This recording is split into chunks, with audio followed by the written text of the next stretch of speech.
step back. I'm mad that when I come down straight, I thought you were my piece, but you played me out. Now I'm mad as hell, and I'm full of doubt. Who you wanna roll with? Who you wanna roll with? Lefty, let's roll. Who you wanna roll with? Who you wanna roll with? Lefty, let's roll.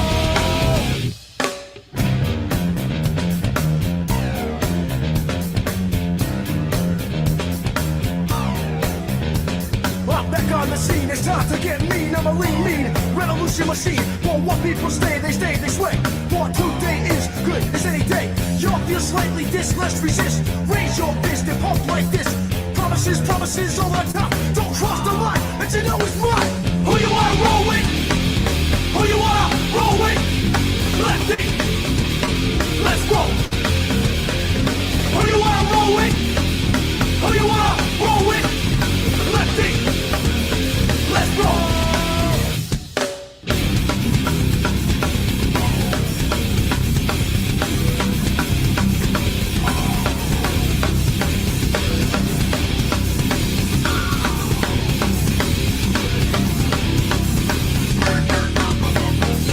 Who you wanna roll with? Who you wanna roll with? Lefty, let's roll. Who you wanna roll with? Who you wanna roll with? Lefty, let's roll. Double time, next up is in your rigor. Double time, next up is in your rigor. Double time, next up is in your rigor. Double time, next up is in your rigor. Double time, next up is in your rigor. Who you wanna roll with? Who you wanna roll with? Lefty, let's roll. Who you wanna roll with? Who you wanna roll with? Lefty, let's roll. Who you wanna roll with? Who you wanna roll with? Who you wanna roll with? Who you wanna roll with? Who you wanna roll with? Who you wanna roll with? Who you wanna roll with? Who you wanna roll with? Who you wanna roll with? Who you wanna roll with? Who you wanna roll with? Who you wanna roll with? Who you wanna roll with? Who you wanna roll with? Who you wanna roll with?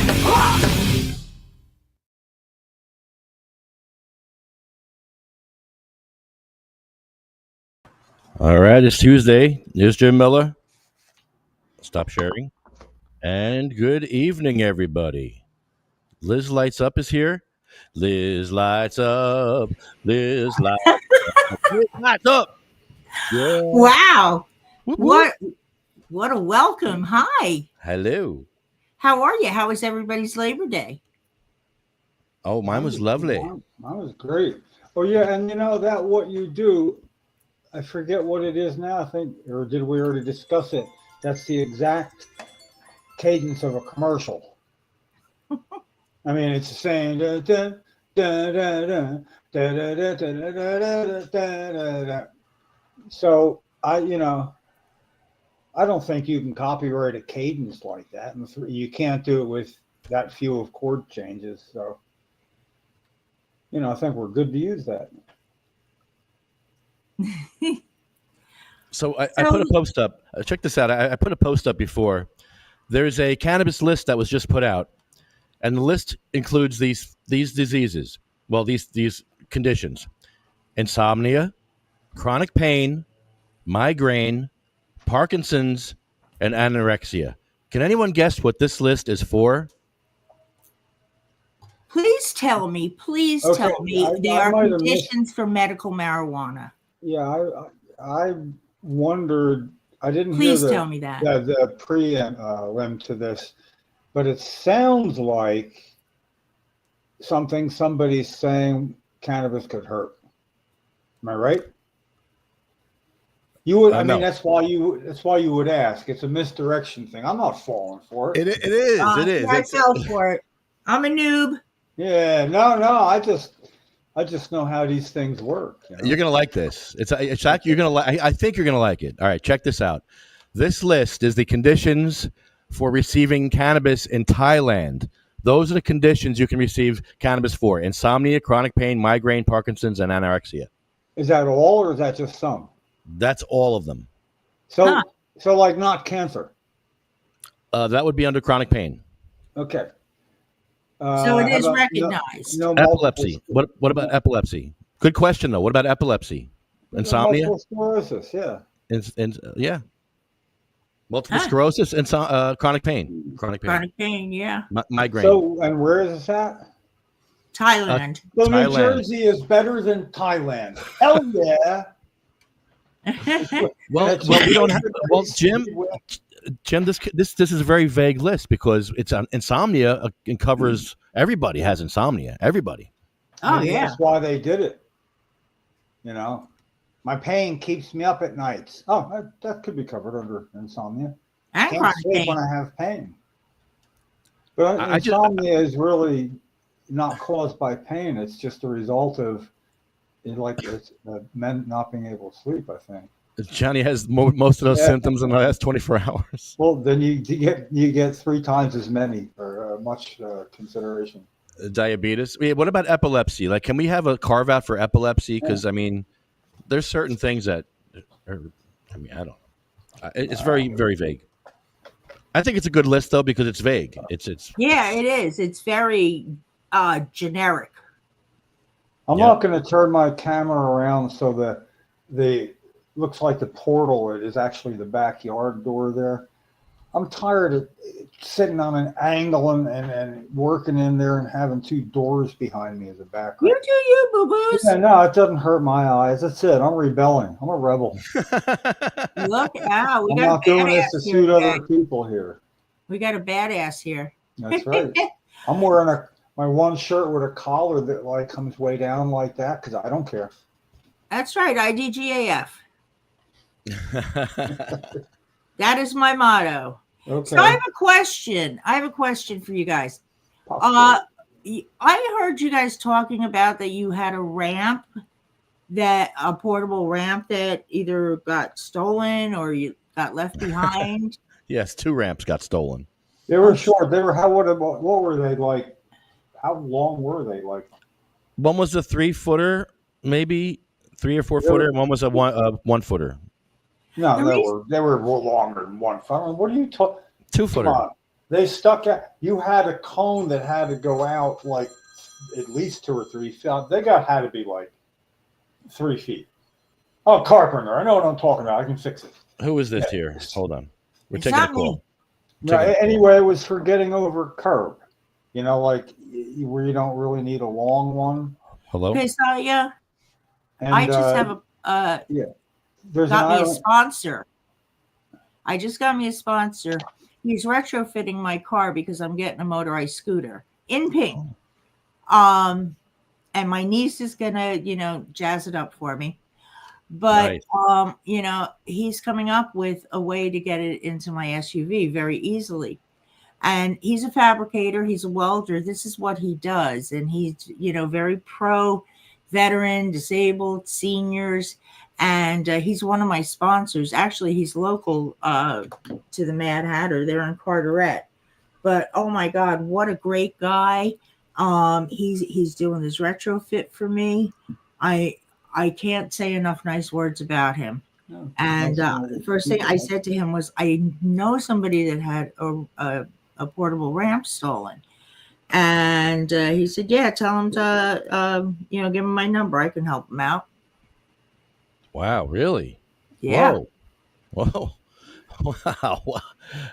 Absolutely. Yeah. Thank you. You could still use those ramps, even though, ironically enough, when he lost them was the same day the barrier between where you can get onto the lawn by way of the new entry between the two. How ironic. So ironically, what get over the curb to the grass, which was also good at larger events where there were people all the way up around the fountain. Like, on the Hands Off Medicaid rally, I didn't see any ramps over that. I didn't see people like getting wheeled over, however. But they had a few wheelchairs there, and I don't recall that they would have been able to get by there then because they were still working on that. Right. So, But yeah. yeah, I asked him, I'm like, do you do portable ramps and stuff? And I thought about it, not just for you guys, Yeah. but for these dispensaries that cannot be handicap accessible for whatever reason. They're a historic building, Yeah. blah, blah, blah. South Orange. Maplewood. Yeah. So they could get a portable ramp so they could bring in the handicap. Not only should they get a portable ramp, there should be, where the ramp would be needed, a button that says for a ramp for accessibility, press this button. And it would go off in all the little offices or where somebody would see it, and somebody would be right the hell out there with a ramp. Yeah, I thought it was a great idea. I mean, It is a good logistically, idea. I don't know, but From having that experience, it's how do you tell them I need the ramp, or could you tell them I need, or it's maybe always they could just leave it out all day. yeah, when- they could. They're inclusive. Yeah, it's like the Bring places, it in at night. Lefty, the places that have the step to get into, the downtown areas where everything is right at sidewalk level. Do they usually have a little alcove in there? I mean, it seems like they do sometimes, but where they don't, it just seems like that's the one where, well, if people are walking by, they can't leave it out there or something like that. But that's true, Liz. And Lefty always has need for one, because they store well, I would think. They're flat, Yeah. You could leave one right in the back of your. I have his card. Yeah. I'm going to put it up on my camera, and hopefully you guys can see it. I can see it. I can't read it though. Does he have any privileged information there? No, that's a No. business card. Okay. No, I can't really see it too well. Okay. SNS Welding. Charlie. SNS Welding, Chris Simon. What's the Chris, number? okay. What's the number? Oh, hang on. I got to turn it around. 732-991-5376. I mean, the guy's been in business like 25 years. It's a family, Yeah. it's a mom and pop. And let me tell you, what people say about this guy is unbelievable. Do you think he would build a ramp for Maplewood? For dispensary in Maplewood? Yeah. Yeah, I'm sure he would. Because the Cannabis ladies, it's a beautiful, beautiful shop. It and is. I wish I could go in. I was in there one time, and I literally had to be hoisted in because the steps were so steep, and she can't do a thing about it because it's a historic building. And this would be perfect for places like hers. A wooden ramp, the same color of her building with flower pots built into it. That's what she needs there. Yeah, but she can't. She can't even put in a handrail. She's not allowed to touch that. She has to use with these historic buildings, they have to use specific paint. Like it's no joke. Yeah, that's what she told you.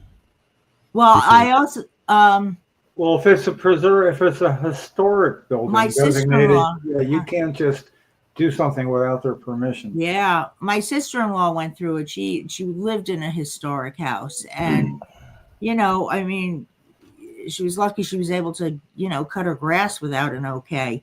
Yeah. Yeah, these historic societies are pretty ballsy. Well, generally, that when you buy it, though. I mean, it's well known. So. Well, yeah, but the type of paint, I mean, Yeah. it's a little excessive. Even just for repairs. I mean, repairs, it's sort of like, I imagine it costs quite a bit more, like having a specialty car or something. Right, exactly. Yeah, it's cheaper to fix a Ford than a Mercedes. Yeah, but I mean, honestly, come on in. She does real well. She Oh yeah, we do a cannabis church now. It's come back on Sunday for cannabis church. Yeah. Sorry, I have to do that. Got to do it. To do that. Gotta do it. And what she does is curbside pickup, and she does delivery. So she's got her bases covered. Johnny Oh my Trash. historical house since 1895. Wow. And I know there's no wheelchair access, but what if you had somebody that needed a wheelchair that lived there? You could actually sue the town or the historical society to have wheelchair access put in. Because I've seen historical buildings with wheelchair access. Really? Yeah. Well, if they probably had to go through a permission process, it may Yep. not be as bad as you think. Yeah. And it had to go through a money process. Bag of money somewhere. Exactly. I smoked a weed yesterday. Oh my God. It was 1983 all over again. Uh-oh. It was great. Green Joy. You know, we know Green Joy. They were pre-rolls. Bread and Butter is the name of the strain. My daughter picked them up. And we went outside last night and smoked one. I have not been that high since the 80s. Wow. It was so good. I was laughing. I was laughing so hard. I was crying. My sides hurt. It was great. It was a great high. 80s high. 80s high. Wow. And it was called Green Joy? Yeah, Green Joy. I still got a good memory. I got to smoke some. Normally, I forget the name that quick. That was just to test if I wanted to smoke. Yep. Yeah.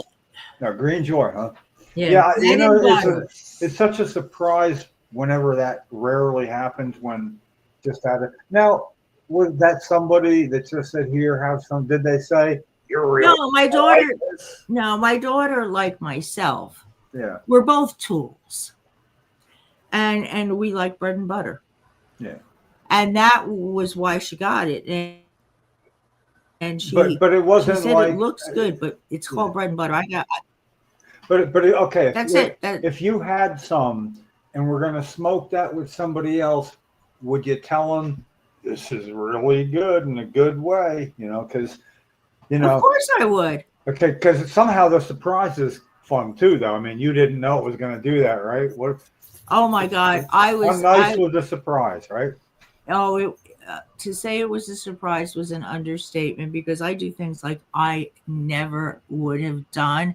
And it just cracked me up so bad. Like for a half an hour, and my kids have never seen me that stoned. Did you feel the muscles under here from laughing?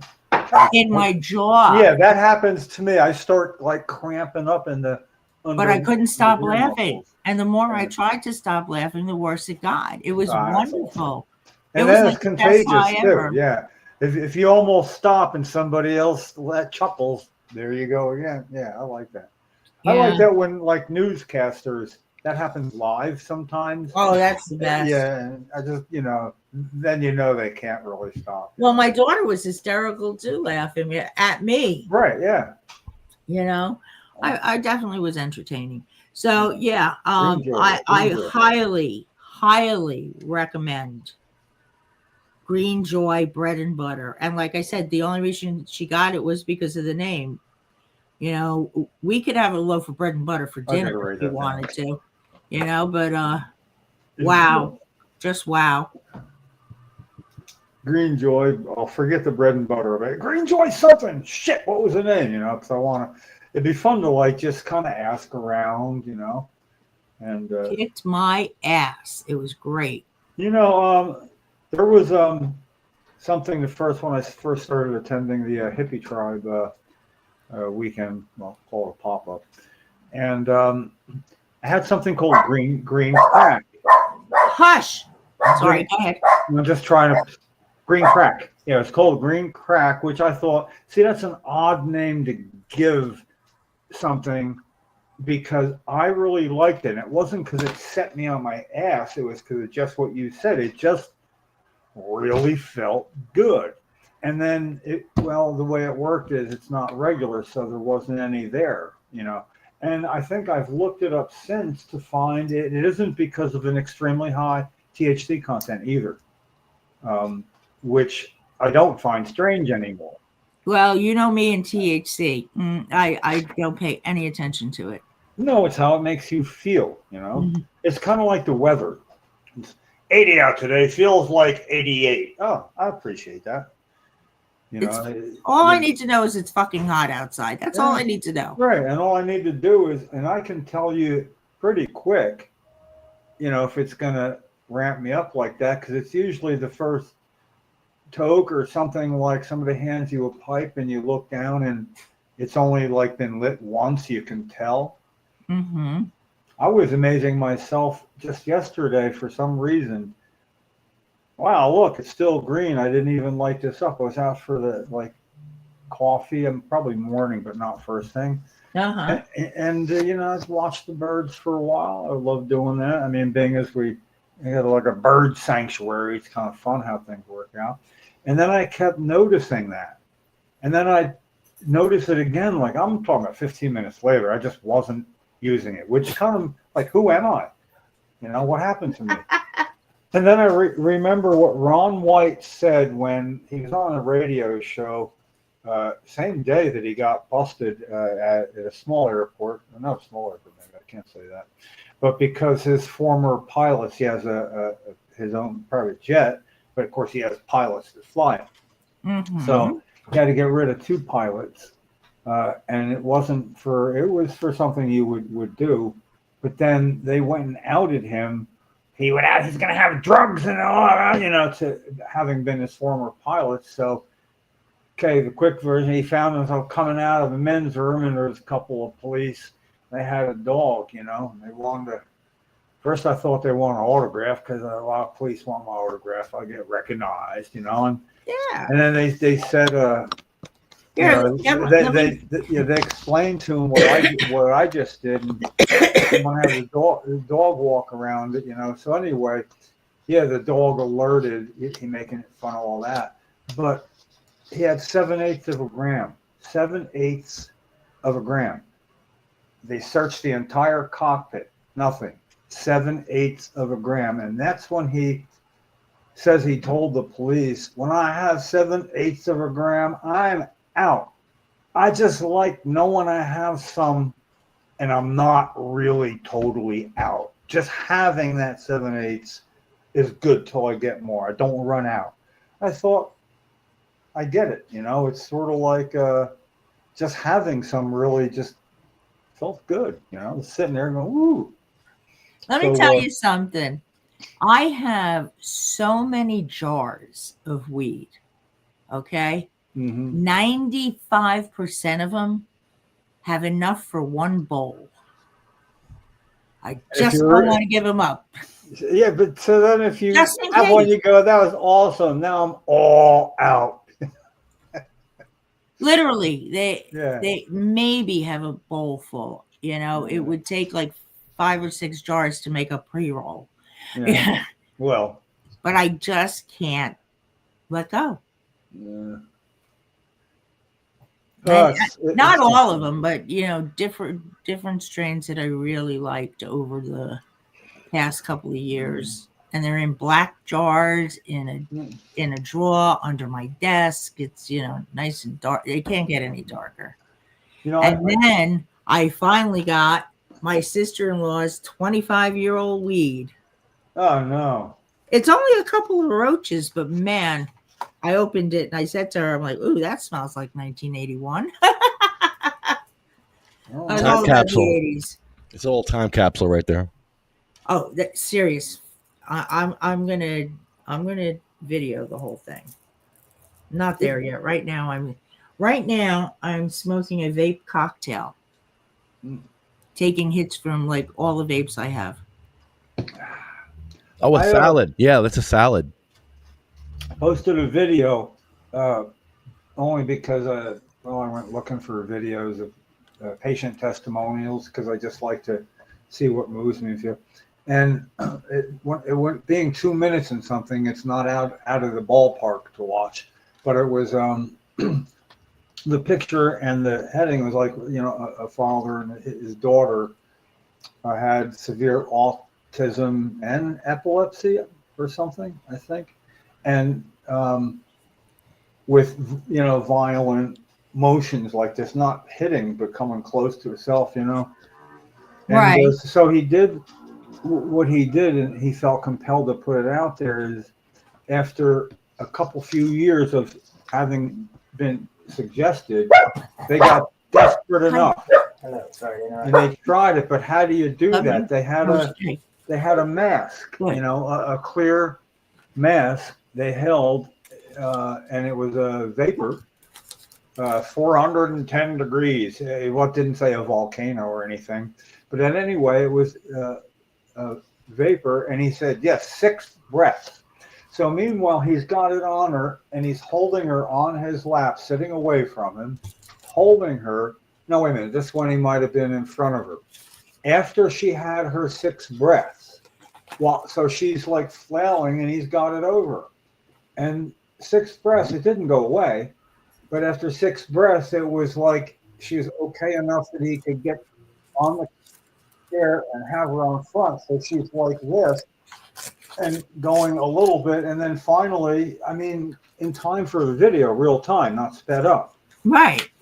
So I wanted to stick it out to the end. See, that's what got me to watch. And it was like you know what it's like.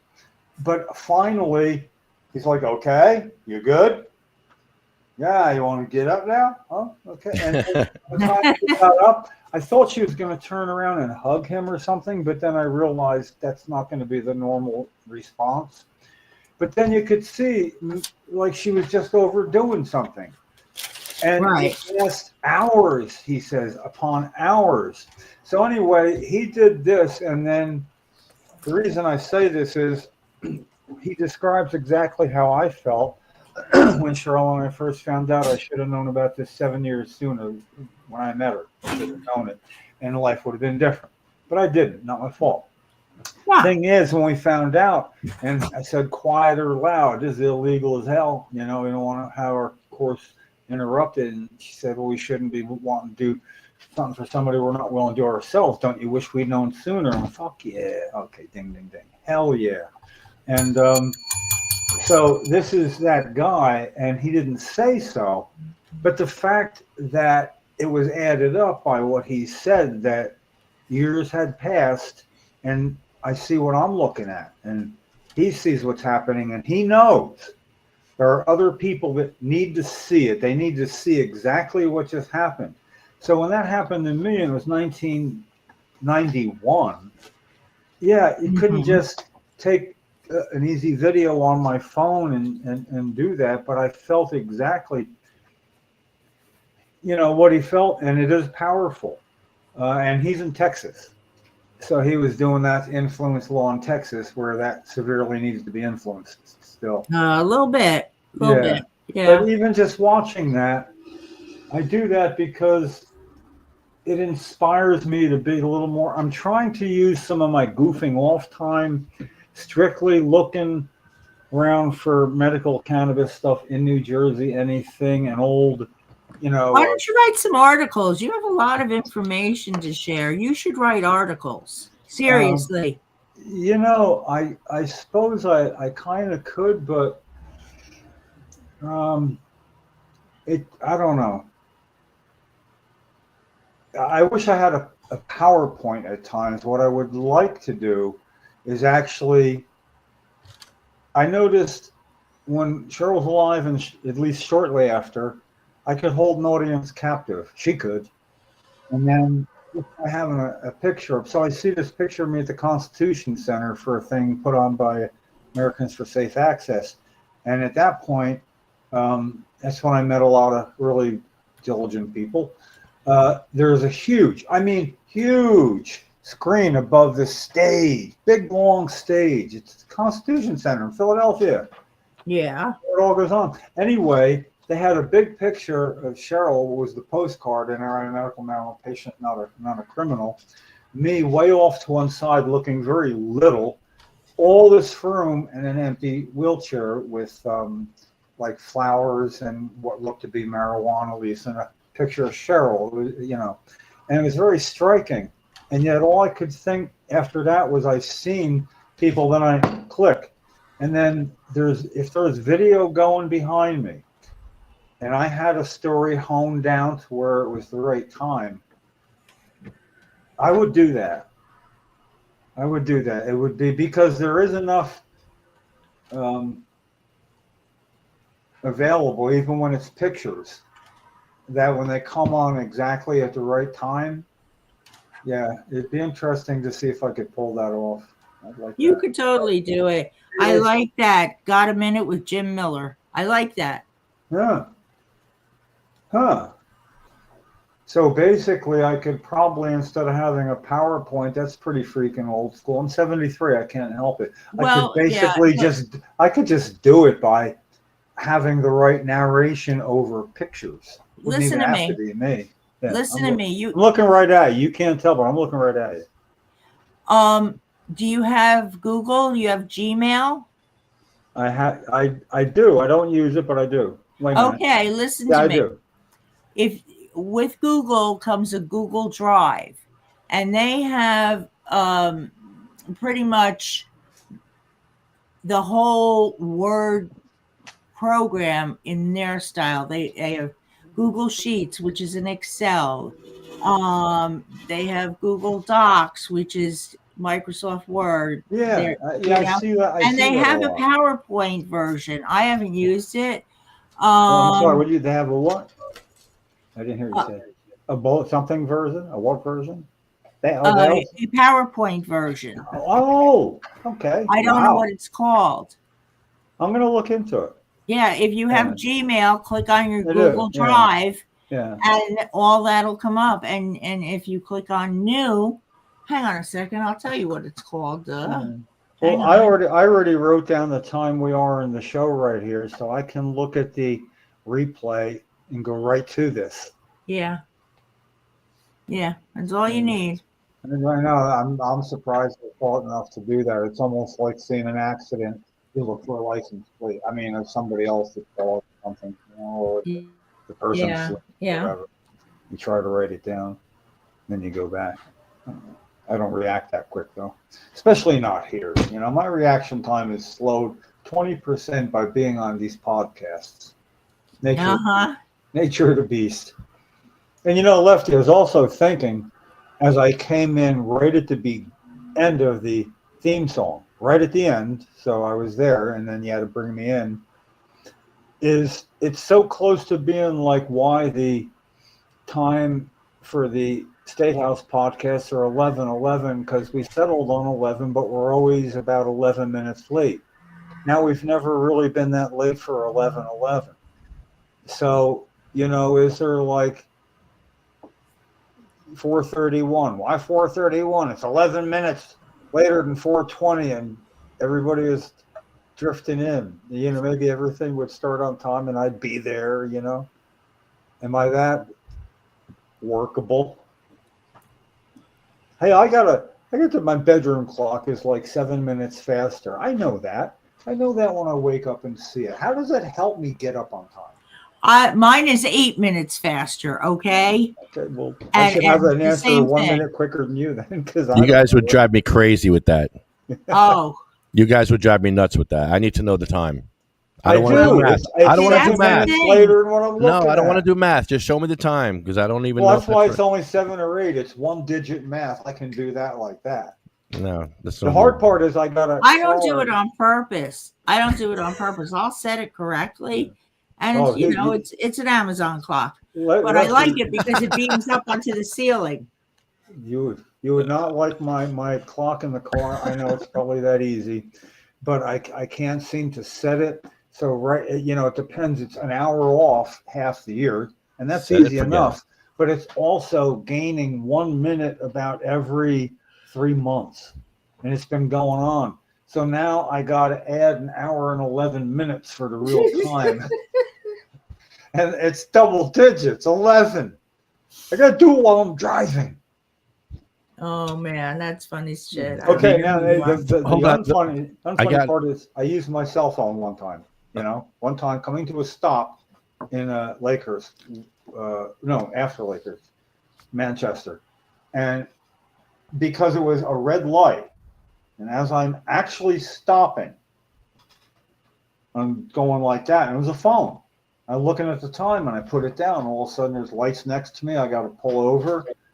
I explained it, and I got a ticket, and I could have gone out, but it was like all of a sudden it was COVID time and everything was done, And the thing is, I explained that's not the spirit and intent of the law. This is wrong. Look, you can check. I didn't do anything. I was stopped. And if your car's running and you're on the road, yes, you're in an operational vehicle with a handheld device in your hand. I'm like, what if it was an alarm clock?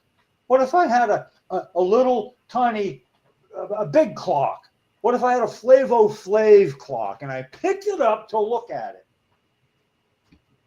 But I didn't do that. That's all. Yeah. But okay. I do have a picture of me from the side having a beer and some smoke on the table while I was in court. So I was in court looking good from here up. And then whenever I went off camera or went into a back, you were in a waiting thing. Yeah, I'd be off camera. I'm allowed off camera. But right there and there, I was sitting there, shorts and everything. I'm a rebel. I found it. It's called Google Slides. Slide? Slide. SLIDES. Lefty, you wanted to say something. Susan, I believe, emailed the Cannabis Business Association about Scutari's press conference. And about what? Scutari, the one that first you got to. Do you know about what that is? I just read and found out what it's put on by the Cannabis Business Association as a webinar, and Scutari is the subject, or is he the moderator of he sounds like he's the moderator of a webinar about something to do with cannabis stuff, where we are and whatever. But is it a question and answer thing? There's a banter going on in the 501c3 a little thing on Facebook. Where are we at with that, Lefty? How's that? Could you clear that up a little further? Because will Susan be able to register and ask a question? It seems like not likely, but otherwise, what's it for? Just other businesses and business people? Oh, I see all the, yeah, okay. Will he be taking questions? He will be taking questions from moderators. So the moderator will take your question and maybe you'll get your question asked. So what we have to do is have one concise question about not home grow, because the quickest thing is say, what about home grow? No, what about the hearing? The hearing is what we want. The hearing. Well, let me write up. Let me write up something that I would say would be like real legitimate. It will not have a finger poking. It won't sound angry, and it'll be short, and there's probably room, you dance around it, however, because there's no follow-up. But it's almost like I had some little insight today talking with Mike from Gopal's office, and basically we're just getting ready to talk again next week. He has to get together with Singleton's office, and it looks like Vin and him, going to be good with this, but he wanted to clear up because they're both co-primary sponsors with each other's bills. Vin Gopal is for adult home grow, Senator Singleton is for medical home grow.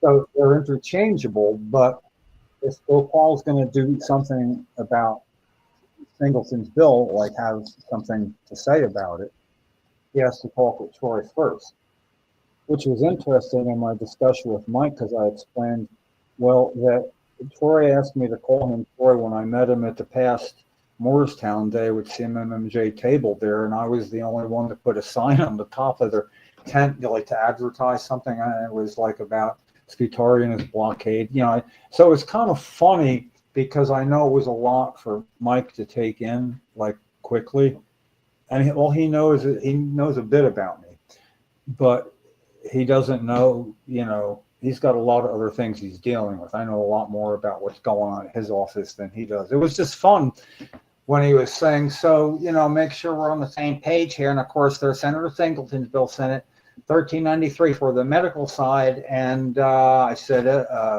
S1885. Yeah. S1885. So basically, while he stalled on the number of the bill that then go, I was able to show, yes, I'm with you. And I really liked him, and I liked talking with him. But when I said that about meeting Troy, and I said what I liked about him best was the way he seemed very pleased that I latched right on to. I understand, Senator, that you can only go so far at your Senate president. You can't ask him once a week, can I post it now? Can I post it now? Can I post it now? But you don't want to ask just once a year, can I post it? No. Okay, and go away. How about now? No, see, the thing is, I can do all sorts of things and say all sorts of things that he can't. I mean, I don't mean to Tori's face, nothing to do with that. I'm talking about the situation, a bill, getting it heard. And when I mentioned there was a bill, I don't know which one it was, but there was 26 co-sponsors of it. It had to do with smoking in casinos or something. And right about then he goes, yeah, I know. You already knew about that. There was this bill. It had 26 co-sponsors and did not get a hearing. Senate President Scutari did not let it be heard. It had 26, meaning it had almost 2/3 of all senators saying, I'm going to vote yes on this bill if it comes up for a vote.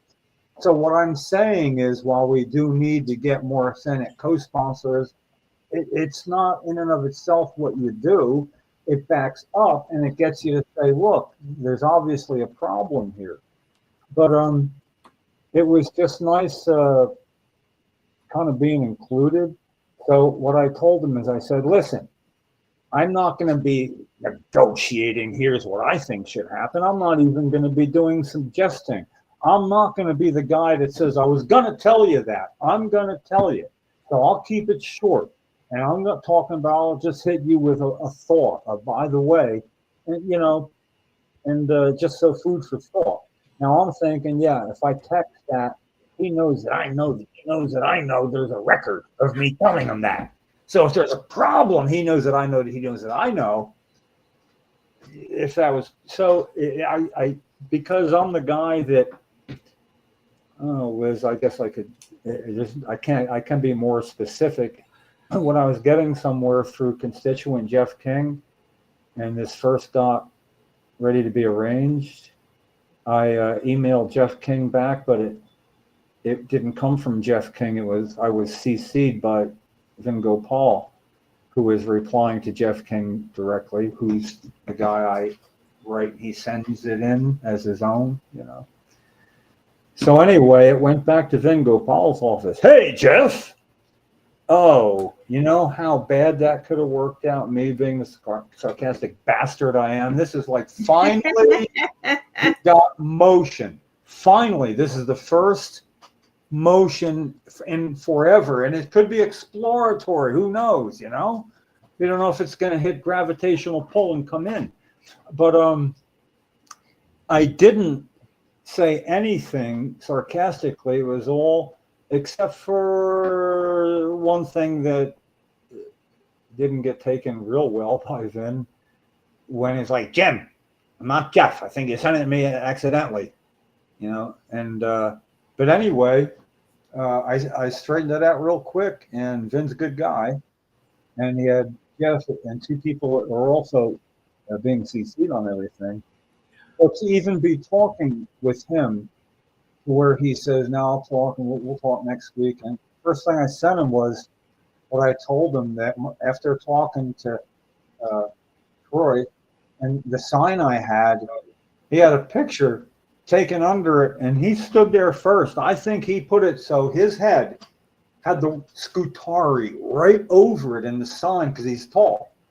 And the sign was at the edge of the tent. And it's a really cool sign. And then right next to it, you can see sign the petition with a big QR code. So there's a petition going at the table and a big sign, and he's standing there smiling, and there we are. Yeah, I just sent that off without comment to Mike, like right after the call. I emailed him that. We were talking about it, right? And I mentioned I thought it looked like he stepped under. So I'm thinking like him now. I get to introduce myself to him, the best version of myself that could be applicable for this. And I told him it's not about me negotiating. It's about me making sure that anything I think that might be of help for whatever Vin's vision is of this, I'm going to present. It's more of a for your information type thing or whatever.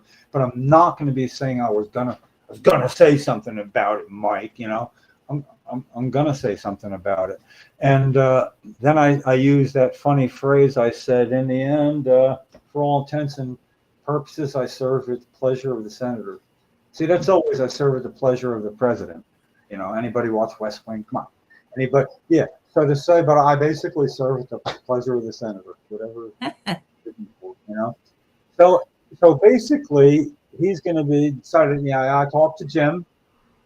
You know, and then the people like, oh, the doofus that sent me back to Jeff King. And when I said, okay, here's what it was, is he kind of offered himself a very logical backdoor. In other words, he mollified a lack of time between contacts good enough. Should have let it lie. But then he suggested doing something. But I was afraid that what he said, Jeff might think, and I can say this publicly because Jeff's cool about this. He wants other people. I want other people to be like him, and he knows it. Anyway, it's that Vin. I forgot why I was telling you, but anyway, he realized when I said. What I said, it was, I explained, okay, because the way you worded it, Jeff could have felt responsible for a 6-week time lag. And I didn't want him to think it was his fault. It was my fault. I didn't nudge him. In other words, I usually nudged him and I didn't, you know. But the way I said it is, but anyway, at least he knows a back door when he sees one, because he offered his own back door. And I said, and we will let him use it. Like, that's a little freaking pompous. Yes, he recognized a good way out, and we'll let him do it. But in the end, I proved to have more potential worth. So I think I've put myself in my own place right in front of him pretty properly, you know. Good. Well, I don't know. You know, I've Liz, I've never been CC'd by anything. Nobody includes me in their shit at all, ever. I see. I'm the guy that opens the door. Right. And people are the ones that walk through. And I've actually Lefty explained this. Actually, I didn't explain it. I figured it out. I haven't explained it yet. I'll be able to. You know, it's you don't want to piss off Scutari, you know. You eat it. Yeah, there's a vision with people going my way that, yeah, you don't want to piss off Scutari. We need you to get it done. And it's like, but we're not getting anything done for this long. We're becoming Neville Chamberlain at the beginning of World War II here. No, we don't want to piss them off.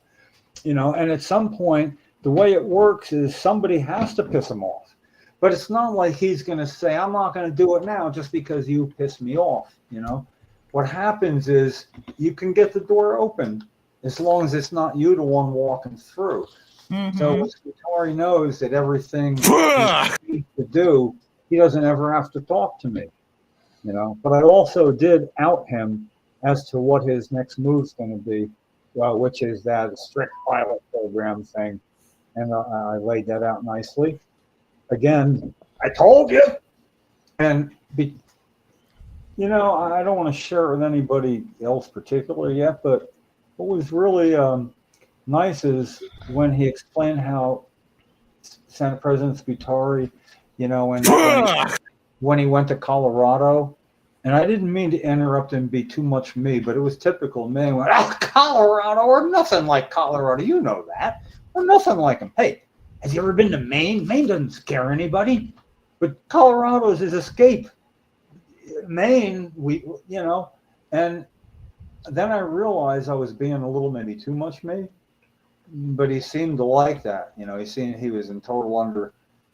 Yeah, well, you know, Yeah. I'm trying to gauge. I just think that I think they're the real deal. You know, Jim, and what if the conditions for growing cannabis in New Jersey were insomnia, chronic pain, migraine, Parkinson's, and anorexia? Would that be good? Would those 5 things would be good? it would be way better than nothing. So I think it's great. would getting them now open the door to more? That's the question. I mean, that's a question as I feel it. I'm not saying. I feel it's a much more valuable list because it is so generalized. Yeah, that's a good point. That's the thing. Well, we had what do you call it? Not spasticity. I think it was spasticity. Yeah, muscular spasticity. Yeah, but muscular spasticity. Yeah. Which that's pretty general. And when I found out that meant pain, I felt stupid, first of all, because this is tonic spasticity. Right. There's tremor spasticity and probably others. So that's when I realized, well, shit, I can get in because I had my feet were destroyed. I had pain regular, you know, and dumbass, I could have got in much sooner. You know, actually, the only reason I went in is because we smoked freely on the front porch at the family home on Sundays. And one time, right after I came in from having a smoke, the police pulled up because my younger brother is having a problem with his wife, and she was like, and he left me without a car and all that. And it was a matter of, no, look, officer, it's my car, my credit cards, all mine, all mine, all mine. And he made them give her a ride back. He said, no, you know, he came over and whatever. But anyway, I realized then that, you know what, I should just get a card for protection. I mean, I got a card in 2018 when I realized, you know, I am going to have chronic pain the rest of my life. I was not going to get hooked on opioids. I was not going to take opioids. Do you have many patients? Do you remember how many? Because that'll identify to me. Huh? Like how many? When I joined, I think there was about 6,000 patients. So I'm wondering where that would fit with you, because I think you must have been in even right about before that a little bit.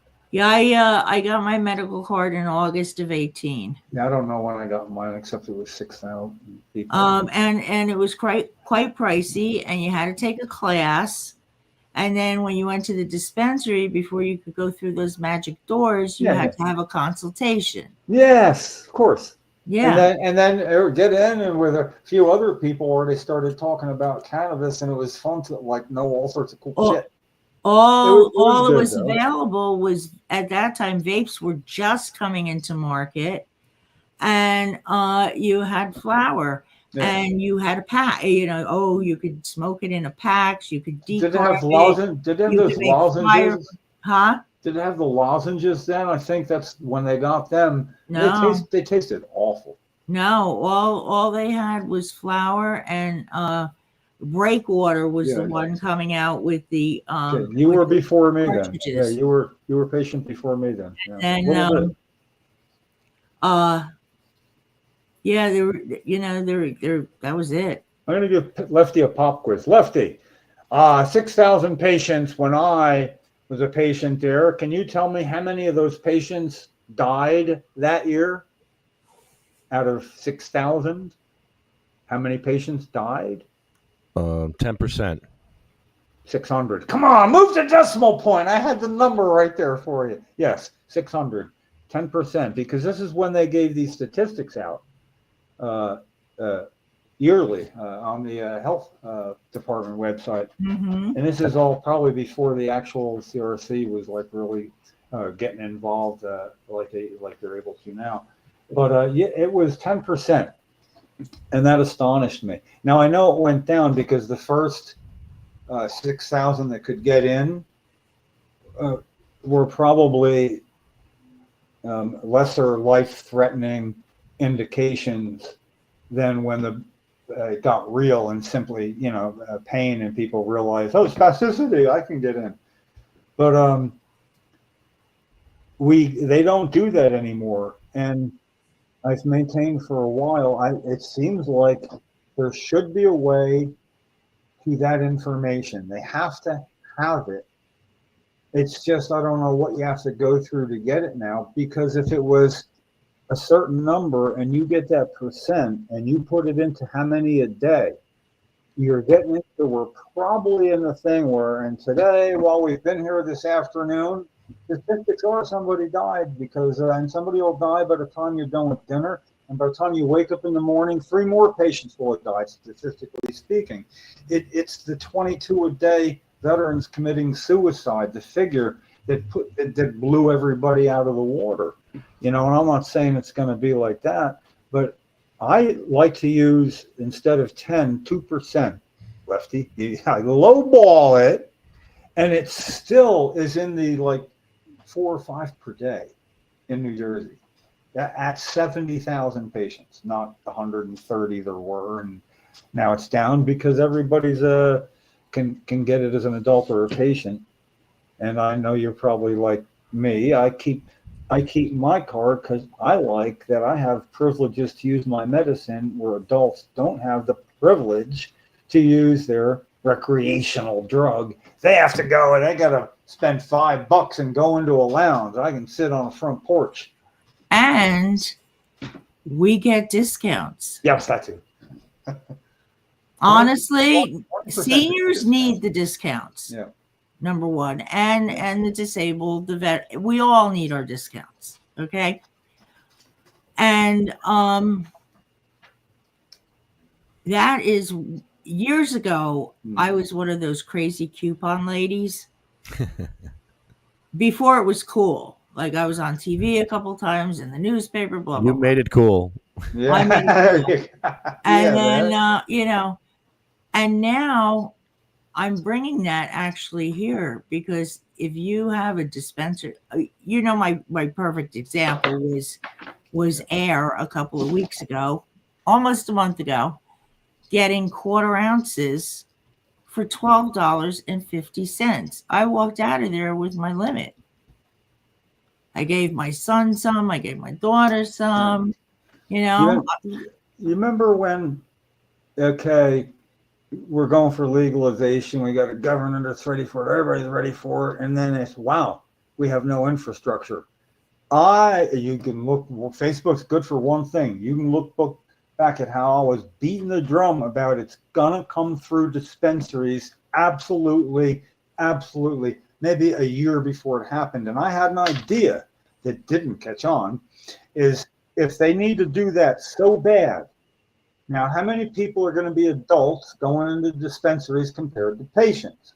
What we do is have their sales subsidize patients to get theirs down 50%, because it was more expensive when patients were the only patrons, and the price did come down from like $560 an ounce to $380 and $4. Point is, it got down because of patients.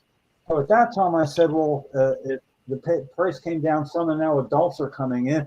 Why don't they pay the same price patients paid in the beginning and subsidize patients down to 50%, where it was fucking promising? Ding, ding, ding. Right? Where it's promised. It would have worked. It made all sense in the world. I have no standing. I'm the guy that breaks the door open. I don't come in with the good ideas.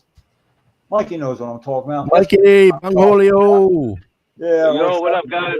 Yeah, but anyway, I'm really, that's just, it should have been done and it could have been done, And now I'm looking through and going, okay, where does PAAD? Yeah, are they going to sponsor it the same co-payment of $5 or whatever? Something really cheap. Yeah. Because somewhere in New Jersey law, it's supposed to say that when they're doing shit like this, that medical cannabis gets treated the same this way as prescription medicine. So if they're going to subsidize the prescription medicine and PAAD, they shouldn't be saying, yeah, but we'll pay for half your cannabis because it's expensive. And they can't say that because they paid for almost $25,000 worth of Cheryl's THC. You know, they had no problem paying for Dronabinol, which was Marinol, the trade name. You know, so anyway, all that made sense, and I just feel like we missed that boat. You know, we missed that boat. Oh, could have been done. And I'm going to register to be with PAAD if that starts getting close, because my worry is it'll pass into law, but only for the PAAD patients enrolled now, you know. So the thing is, I'm on Medicaid. All right, well, I'm not going to get in PAD. Medicaid pays for my stuff as it is. They don't pay for Eliquis. I got to take warfarin, and I want Eliquis because they don't blood test. And I hate blood. So I go every week. I got to get tested right every week.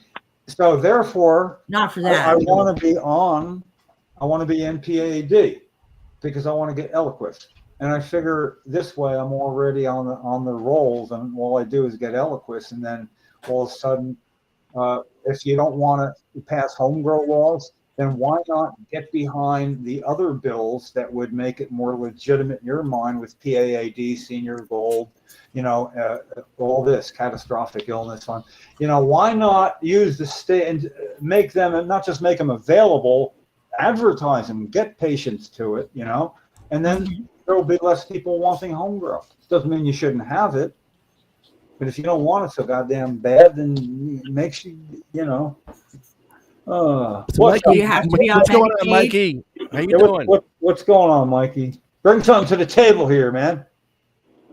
Chilling. What's up, man? Hi, how are you? What's a good word? What's the top thing on your mind? Doing good. Just on the way home from work right now.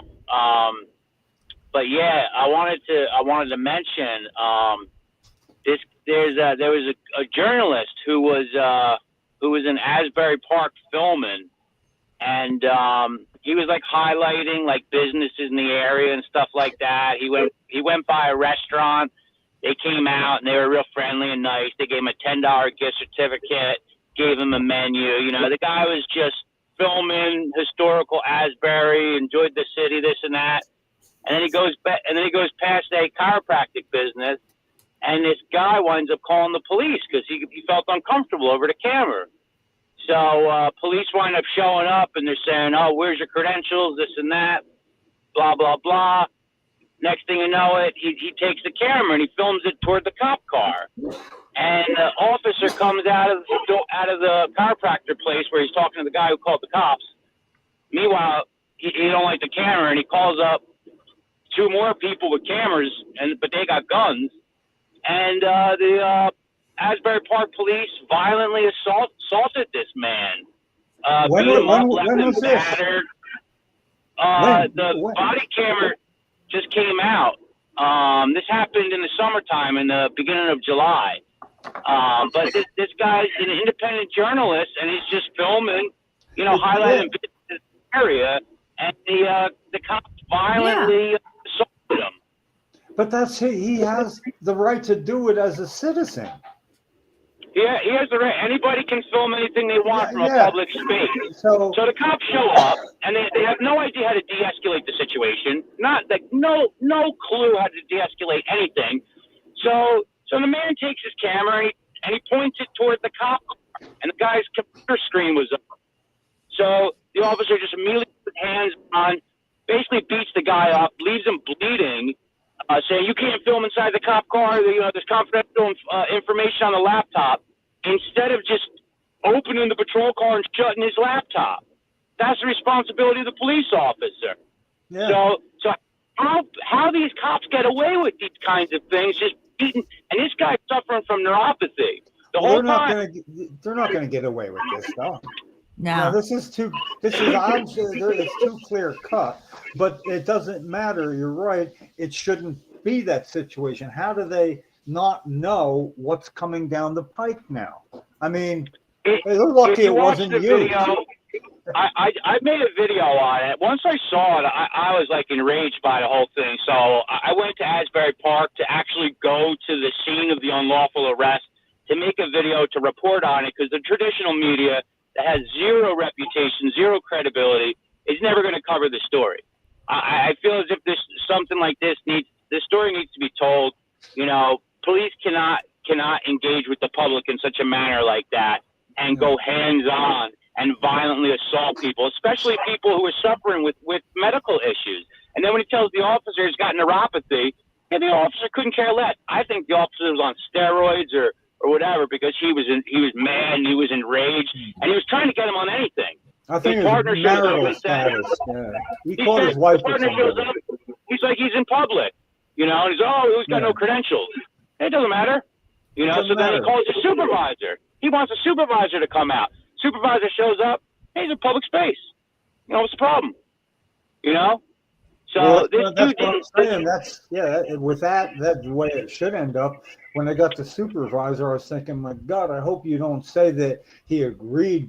But the thing is, it's going to go further. I mean, I imagine it's not going to be, I understand, officer, shake and walk away, and it shouldn't be. There needs to be a message. The partner and the supervisor were both very clear cut about, like, he's allowed to film, you know, he's within his right. But then once the officer, now they both leave the scene after that winds up happening. And then this officer goes hands-on. He's just by himself at that point. And then, stop resisting, stop resisting. He's pulling the guy's arm behind his back. And then the cops who had just left, they show back up. And all of a sudden, they change their tune. And they're saying to the guy who got beat up, why are you pushing the boundaries? Why you got to push the boundaries? Immediately covering up for the fact that their partner violently assaulted this guy who's already suffering from medical conditions. Well, whether or not he was suffering from medical conditions, I think this goes so parallel hand in hand with what we do and anything to do with cannabis reform, or that it's already been reformed and being implemented, all that, because this is where we stand, where we have the right to gather this in whatever information we want in that manner. And I'm shocked that it would happen that easily, because there's no shortage on YouTube of people who go out to test the limits. Here you go. Yeah. There you go. Perfect. Yeah. Perfect. Was this it? Well, you record me. That's okay. I'm recording you also, bro. Yeah. So you got any credentials to be recording or whatever? Credentials? Yeah. What kind of credentials? Any type that you want to provide. 215. No, I have nothing. Okay. What are you recording, sir? If you don't mind me asking. Anything I can see. Huh? Anything I can see. Okay. Good. Thank you for playing this, Lefty. Thank you. Any particular reason? Any particular reason? Can you do me a favor and help me out real quick with a vehicle release? Okay. Backed up with other I just called my reports in the lobby. supervisor. No wheelchair access. Yeah. Yeah. Is there a problem with recording, sir? They don't want you to record in front of their business. Yeah, that's not really their choice. So. Okay. Are you recording in front of their business? Huh. Where, everybody? Straight away to his pay down. Okay.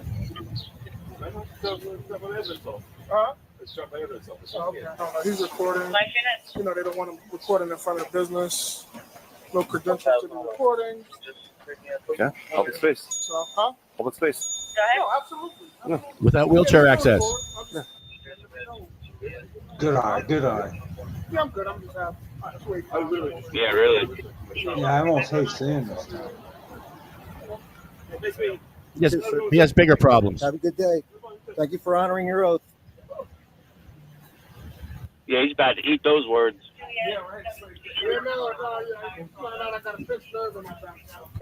Yeah. You called out 2 more guys with cameras to record, huh? Absolutely. Called out 2 more guys with cameras. Actually, he came over here to back me up. That's what we do. Yeah. Right. I'm just saying he didn't like the camera, but he called out 2 more men with cameras on. That's all. So we back each other up. Yeah. He called you out. That's all. So he called 1 guy out with a camera. All right. I misspoke. He called out 1 guy with a camera. Any good lawyer will tell you when you win your case, shut the fuck up. He should have. All right, you're He dismissed. won his case. Huh? You're dismissed. Oh, no, I'm calling my supervisor over just to let him know. Oh, I thought that was him. No. That's not my supervisor. So you can't dismiss me anyway. Well, yeah. As far as I'm concerned, you're dismissed. Yeah. Oh, that's fine. He's been watching YouTube. They do that. It works out well on YouTube. Not every Why would you time, ask you for know. credentials to film? Is that even a thing? Yeah. No, there is not. So you ever There is seen, not a so, thing. No. Before you start out, talk to me. So you ever seen somebody that does you can Yeah, I want to hear this. So like the news, like Channel 12. Right. They have no credentials. They do have credentials. You see, they have cards. Asbury Park. 12, you do this, so they do that. That's not a government credential. It's not anything. It's just from their company. Yeah, that's fine. So I could have I could print out a press pass. They're journalists. I'm a journalist as well. I could print out a press pass and stick it on and. Yeah, he could.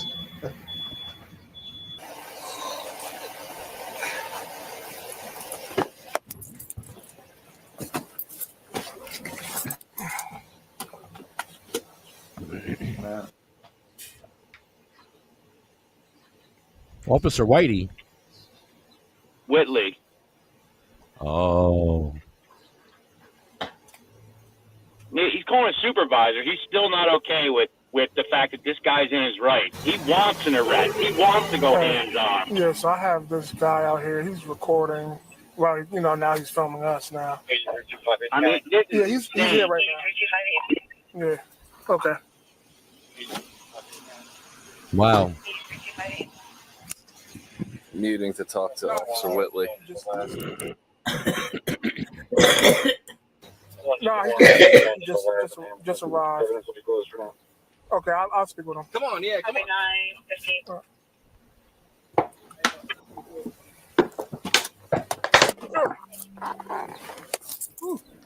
So he's just recording. The owner of this business did not want him recording in front of his business. He's on a public street. He's on a sidewalk, so we're good. That's the supervisor. Just do me one favor. Please don't block the door, though. That's all. I haven't blocked the door until just this moment. That's fine. No, it's fine. That's all. You could keep recording and everything. That's fine. That's it. Yeah, no, he's allowed to record in public. No problem.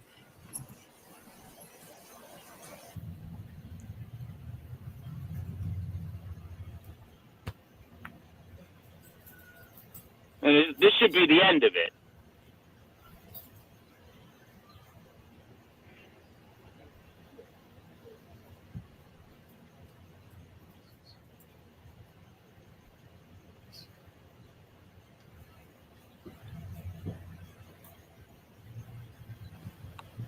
When did he get beat? He got beat up? He had about a minute and a half from now. Unbelievable. Kathy's a tough sell here for her to stop and see what's going on a Tuesday night. So, you got 25% more audience than we did without her. Yeah, it's like saying that this is Asbury Park. It's the shaver that has set the standard for smooth shaving. In just 3 seconds, Mikey's it shaves smoother than your monetized. wife's skin. Mikey's monetized.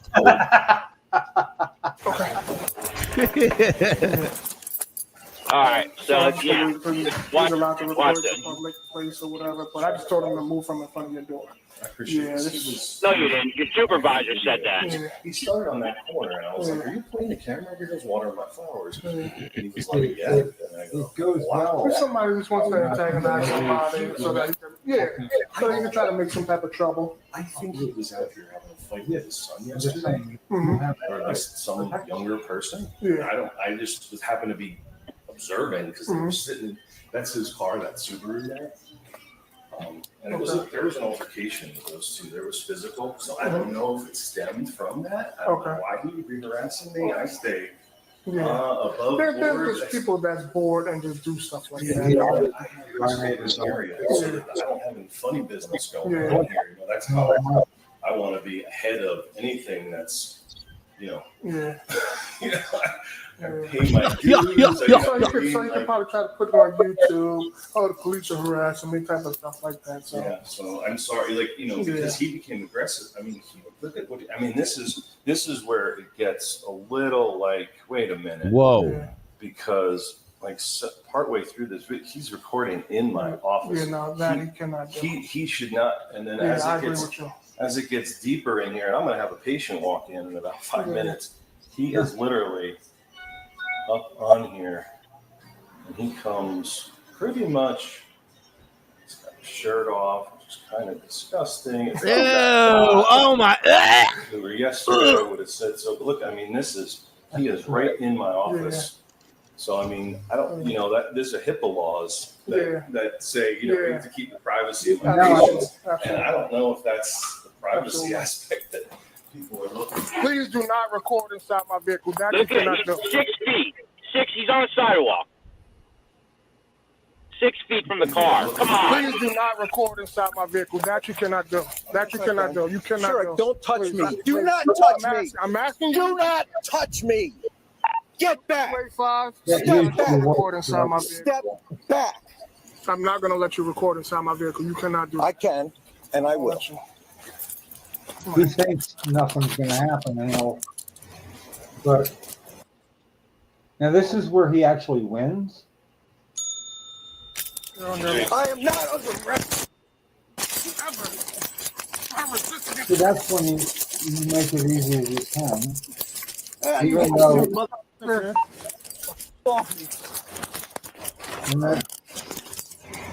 give me another unit for resisting.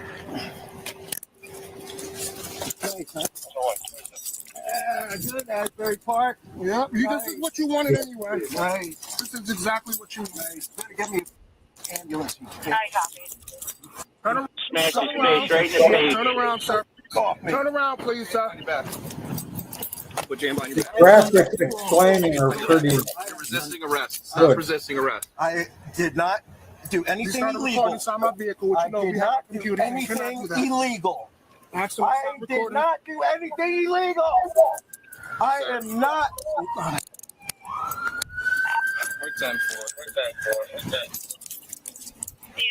Look at the blood on it. I did nothing illegal. Not one thing illegal did I do. I am not under arrest for anything legal. You have no legal right to arrest me. And he used way much force, way more force than was necessary. Okay. You see the fucking blood running down my face, you fucking piece of shit. you're allowed to say that Get the too. fuck away from me. Get the fuck away from me. I don't want him near me. Stand up. Come on. Come on. You talked to me earlier. No problem. Walk with me. I got but you. that's No, listen, legal my as son can be too. over there. Walk with me. You gotta get me a fucking medic right away. Well, there's a nice lawsuit.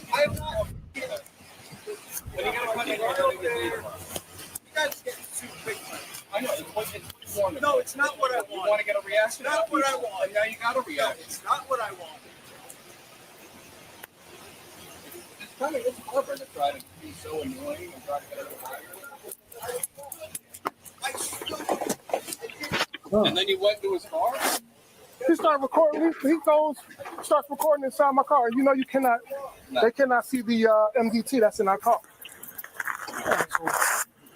Reaching in your car. No, he didn't know. He put the camera, starts recording what's inside my car. You know, this is confidential stuff that's in here. You hear he starts embellishing? Huh? 262, sit me up front before you clear.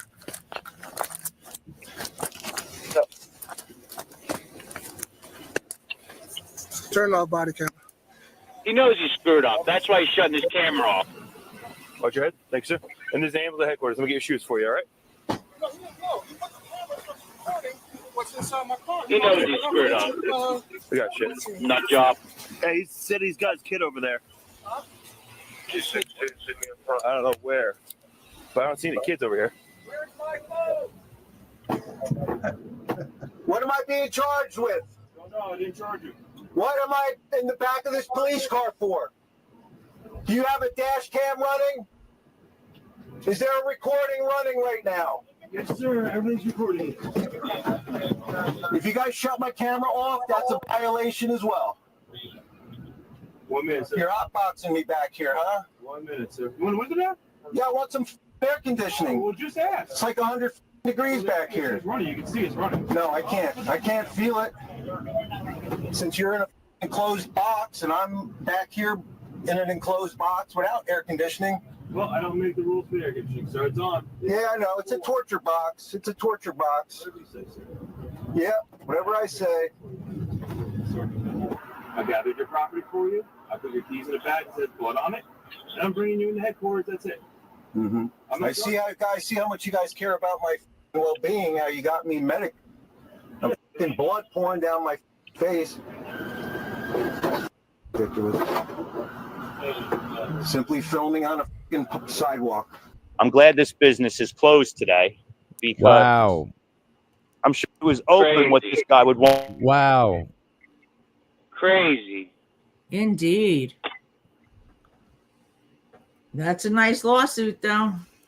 Cha-ching.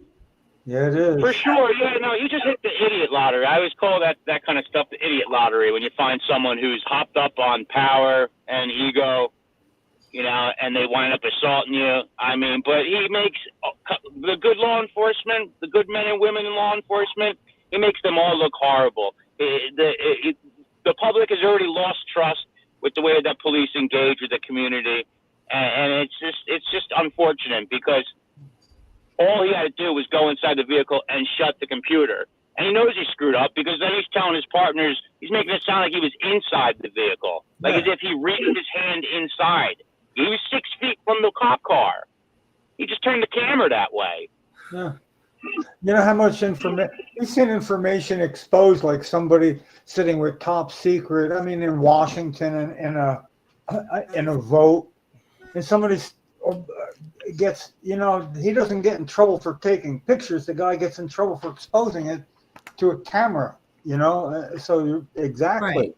If you don't want that done, you know, close it or walk by him and close it and learn your lesson that you should have closed it, because I've seen people be right and get away with, be right and get away with being as in your face as you can. But when somebody messed up and then they've realized it or get pushed back and somebody else is there, I've seen it. It is really something. I mean, this guy was acerbic. He was like a kid. He's probably like 16 or 17. And he was right. But he really used the power of I get to swear. So he was having a funny, not threatening conversation, being right. And you really handcuffed him. But I got to give it to the officer that had to stay there with him for the time he had to be there. And he had to eat this kid's shit because that's the way it works. It's part of your job at that point. And, you know, when somebody is already probably more than halfway there, it did seem like it escalated really, really kind of quickly. You know, I mean, how often do they arrest somebody without them kind of doing that when they're surprised that they're being arrested? You know, I mean, and you say don't resist, but unless you resist way more than that, you don't get charged with it ever. And nobody ever said what he was charged with. Right. Other than resisting arrest. Yeah. Which is...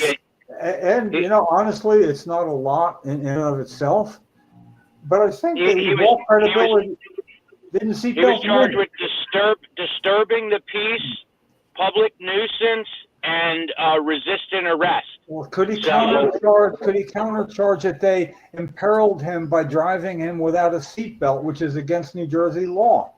They never thought to put a seatbelt on. I mean, it's a legitimate comeback.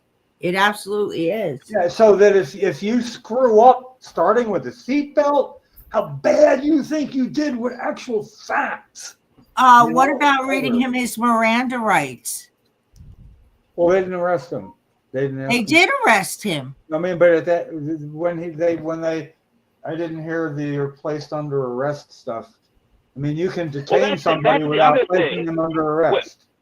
Well, that's the other thing. What the cops should have done, instead of just putting cuffs on him and slamming him to the ground, he should have said, place your hands behind your back. That's what they're supposed to do, to give you the awareness that they're about to arrest you. But all he did was cuff him, throw him on the ground, and then start saying, Stop resisting. Stop resisting. That's Not. Is that what they're trained to do? I mean, come on. Yeah. That's why you see No, I have no, my that's- I have a yeah, camera stand. That's why you can see me nice in the film and it's nice and steady. I drive around with my camera stand at the passenger floor feet in case I get pulled over. The first thing I do is bust out the camera before I hand over any credentials and make sure I have a good shot at the officer so he knows that I'm filming him too. And then I make sure I'll ask him if his body camera's on before he tells me. Come on. That's why. Special guest, Dimitri. Hello, Dimitri. How are you, brother? Hi, What's going on? Dimitri. What's up, guys? The man, the myth, the legend. Shut Church up. of Cannabis Sativa. Blowing that ego up. Man. Thank you. What's up, man? What's going on out there? Dude, I hear a lot. A lot's going on out there. you know, I'm lawyered up, so I got to be careful what I say here. Okay. Okay. Well, can you tell us what happened? Yeah. Okay. So I guess I could allude to what's already on the news. It's a small town, and I've already made the Facebook scrolls on the local the news rag here. So I've been running the Church of Cannabis Sativa, which predominantly exists so I could provide, like Narcan to the general public 24 hours a day, 7 days a week. And I talk to people about how I stay California sober and my personal struggles with heroin addiction and how it's affected me and relationships and just basic dealing with everyday issues. But anyway, we I guess got on the map and got noticed, and that got put on the desk of some state troopers, and they launched an investigation. And in this investigation, I suppose some of this stuff has come back questionable. And when I say questionable, there's some, I guess, deviances and certificate of analysis results, or what the gas chromo is coming back in relation to what it is that I have as substantiating documentation to prove my establishment was on the up and up.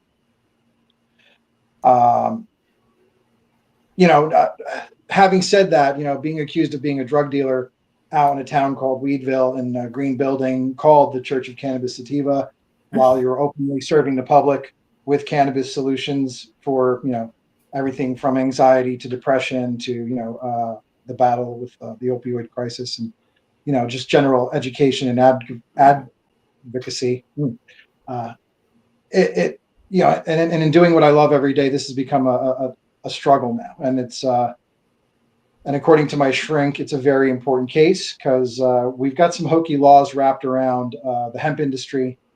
And, with respects to everybody that's using medical marijuana and going to a legal, a reputable source, i.e. a dispensary, whether it's recreational through permitting and licensing, or if it's a medical dispensary, however you got to your medicine is insignificant to me at this point.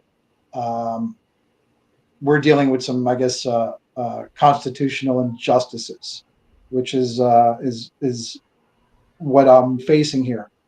Our hemp products are considered, and you guys can stop me with questions at any given moment because I'll rant. This is what I do there at the church. But the THCA conversation that we're in the middle of is what we're dubbing as 50 state legal THC hemp solutions or THC products. Good, bad, or ugly, the industry is wide open. The Farm Bill Act has opened up a lot of avenues for people to capitalize on, and I'm somehow stuck right smack dab in the middle of this. Big old bullseye on my forehead. And if you Google is THCA legal in Pennsylvania or any of the states that haven't really banned it, they're going to tell you it adheres to the Farm Bill Act and it is legal. Now, in doing that, I don't know that people that make traditional, Delta 9 through a licensed facility are happy with what's going on. I don't know that anybody really is happy with what's going on because there's very loose regulation, and there's results like busts and stuff. So, and there's paperwork that goes along with this, and time and investigation and waste of tax dollars. And again, I'm in the middle of it, so it's a little hypersensitive for me. And the church is taking one on the chin because, again, I serve the general public with what I do. I love what I do. People were relying on that little building and the information you get out of it. It is a bit of a tourist trap too, so it's iconic as far as people coming to visit, but more so for the summer, not being able to talk to people, when we deal with things like depression and anxiety, it makes it feel like we're cutting the community off of something. Again, I don't have to be the guy running the show. I don't want to be Ronald McDonald. I just want to make sure that 7 million are served through drive-thru. So, and there's a lot of us out there that are doing it. This place has got on the map, I think, because of the branding gold we call Weedville, Pennsylvania, and the fact that I'm on the main drag on the way to go see that beautiful, majestic elk. So there's families that pass me every day, and there's a certain amount of people that stop into that place to get a sticker or just give me a nod and go, hey, this is a great idea, man. Like, this is really clever. So here I am with a big stack of paperwork and charges and yay, legal documentation and supporting COAs and all this good stuff. It all goes along with trying to backpedal my way out of this to prove that we are, in fact, I am on the legal side of things. I guess my point is it's going to be tough, and I'm going out there and being vocal, not so much to get any notoriety, because at this point you don't get famous, you become infamous for this kind of stuff, especially in a small town and in this cannabis industry where there's a lot of people that are listening and watching, but not so many people that are in support of what's going on until it makes you $1 million. What happened? I don't mean to cut you off. What happened? You got charged? Yeah, so Mike, and good to see you, buddy. I mean, sexy as hell always, buddy. I got, I believe, 4 people coming in to buy controlled buys. There was a complaint apparently that launched all this, and I get my sources from reputable labs that I've been working with since I've been farming CBD, and my products are no different than regular head shop products that you'll see. You'll see stuff like THCA and HHC and THCP, a lot of these cannabinoids that were generated from just really, squeezing the lemon juice out of the lemon, so to say, in the hemp industry. So what happened was they got a bunch of my product. They ran it through their testing equipment, and they came back with, allegedly, Delta 9 THC, which many of these products, when you apply flame to them or when you do your thing with them, it converts. So the Farm Bill Act is treating these cannabis products, as long as they test, your legal CBD thresholds. Once it passes that, they consolidate these products to where they become more aggressive compounds. And when I say more aggressive, in some cases, they've been touted to be 100 times stronger than their parent molecule. And again, without being stupid and saying, well, this stuff's 100 times stronger than Delta 9, it's not the same.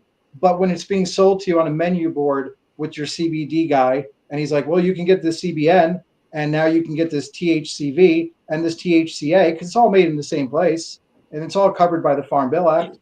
Of course, they put it in gummies. Who charged you? The county officials or the state? State troopers came in, and it was an ongoing investigation for 8 months, I believe now. Oh my, come on. Now, there's certain nuances about the case. I mean, I don't want to get into the details of procedural faux pas and how unfair it is, but we're talking about cameras and stuff and raids and seizures. I am frightened to go over some of what has transpired. Like in a real patriot who's scared to go outside type of way. I got 2 therapists in a shrink. I can't and I was the guy who kind of scoffed at behavioral health needs before this. I'm all like, no, weed for everything. Not after you do this. No, not after you bust a guy at work for doing what he loves to do at his church. it's tough to go outside now, you know.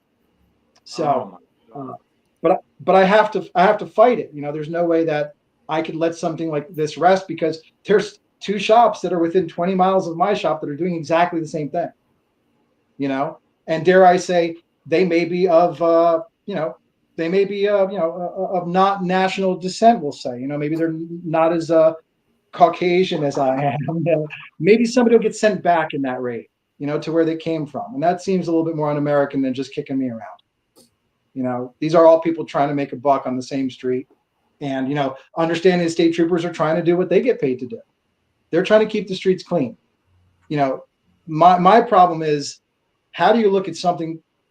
I guess this is where I get sensitive. How do you look at something so pure and so clean and so genuine and dub it a drug dealer?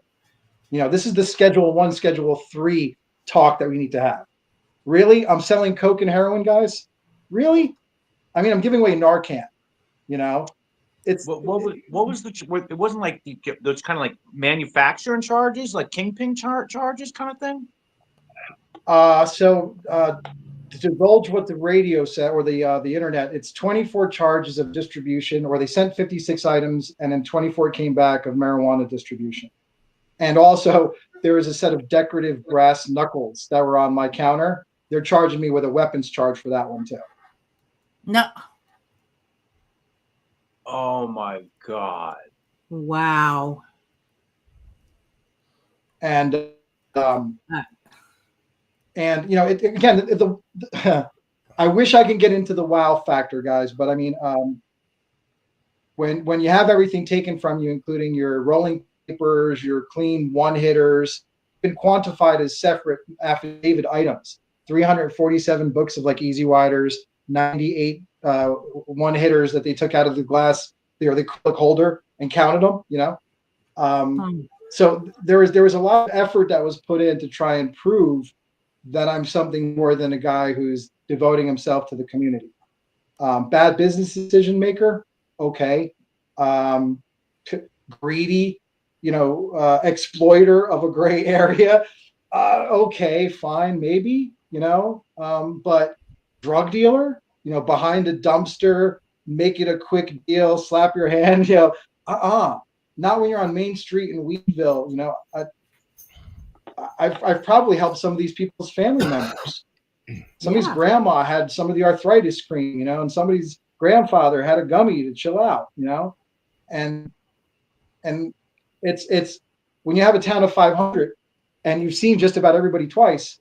I've helped cops out. The very same cops that came in are going, yeah, you're a criminal. Like, really, dude? For this long, I've been slinging out in the open, and today you have a problem with me? Why? You have so many positive testimonies. You know, so there's a lot of questions I have, and again, my lawyer's probably going to ask those on my behalf. But I wanted to get with you, Lefty. What's that? Say it again, buddy. You have so many positive testimonies from the people in the community. I've got the mountain signal. Can I get that one more time, Mike? You have so many positive testimonies from people within your community about all the help you've done.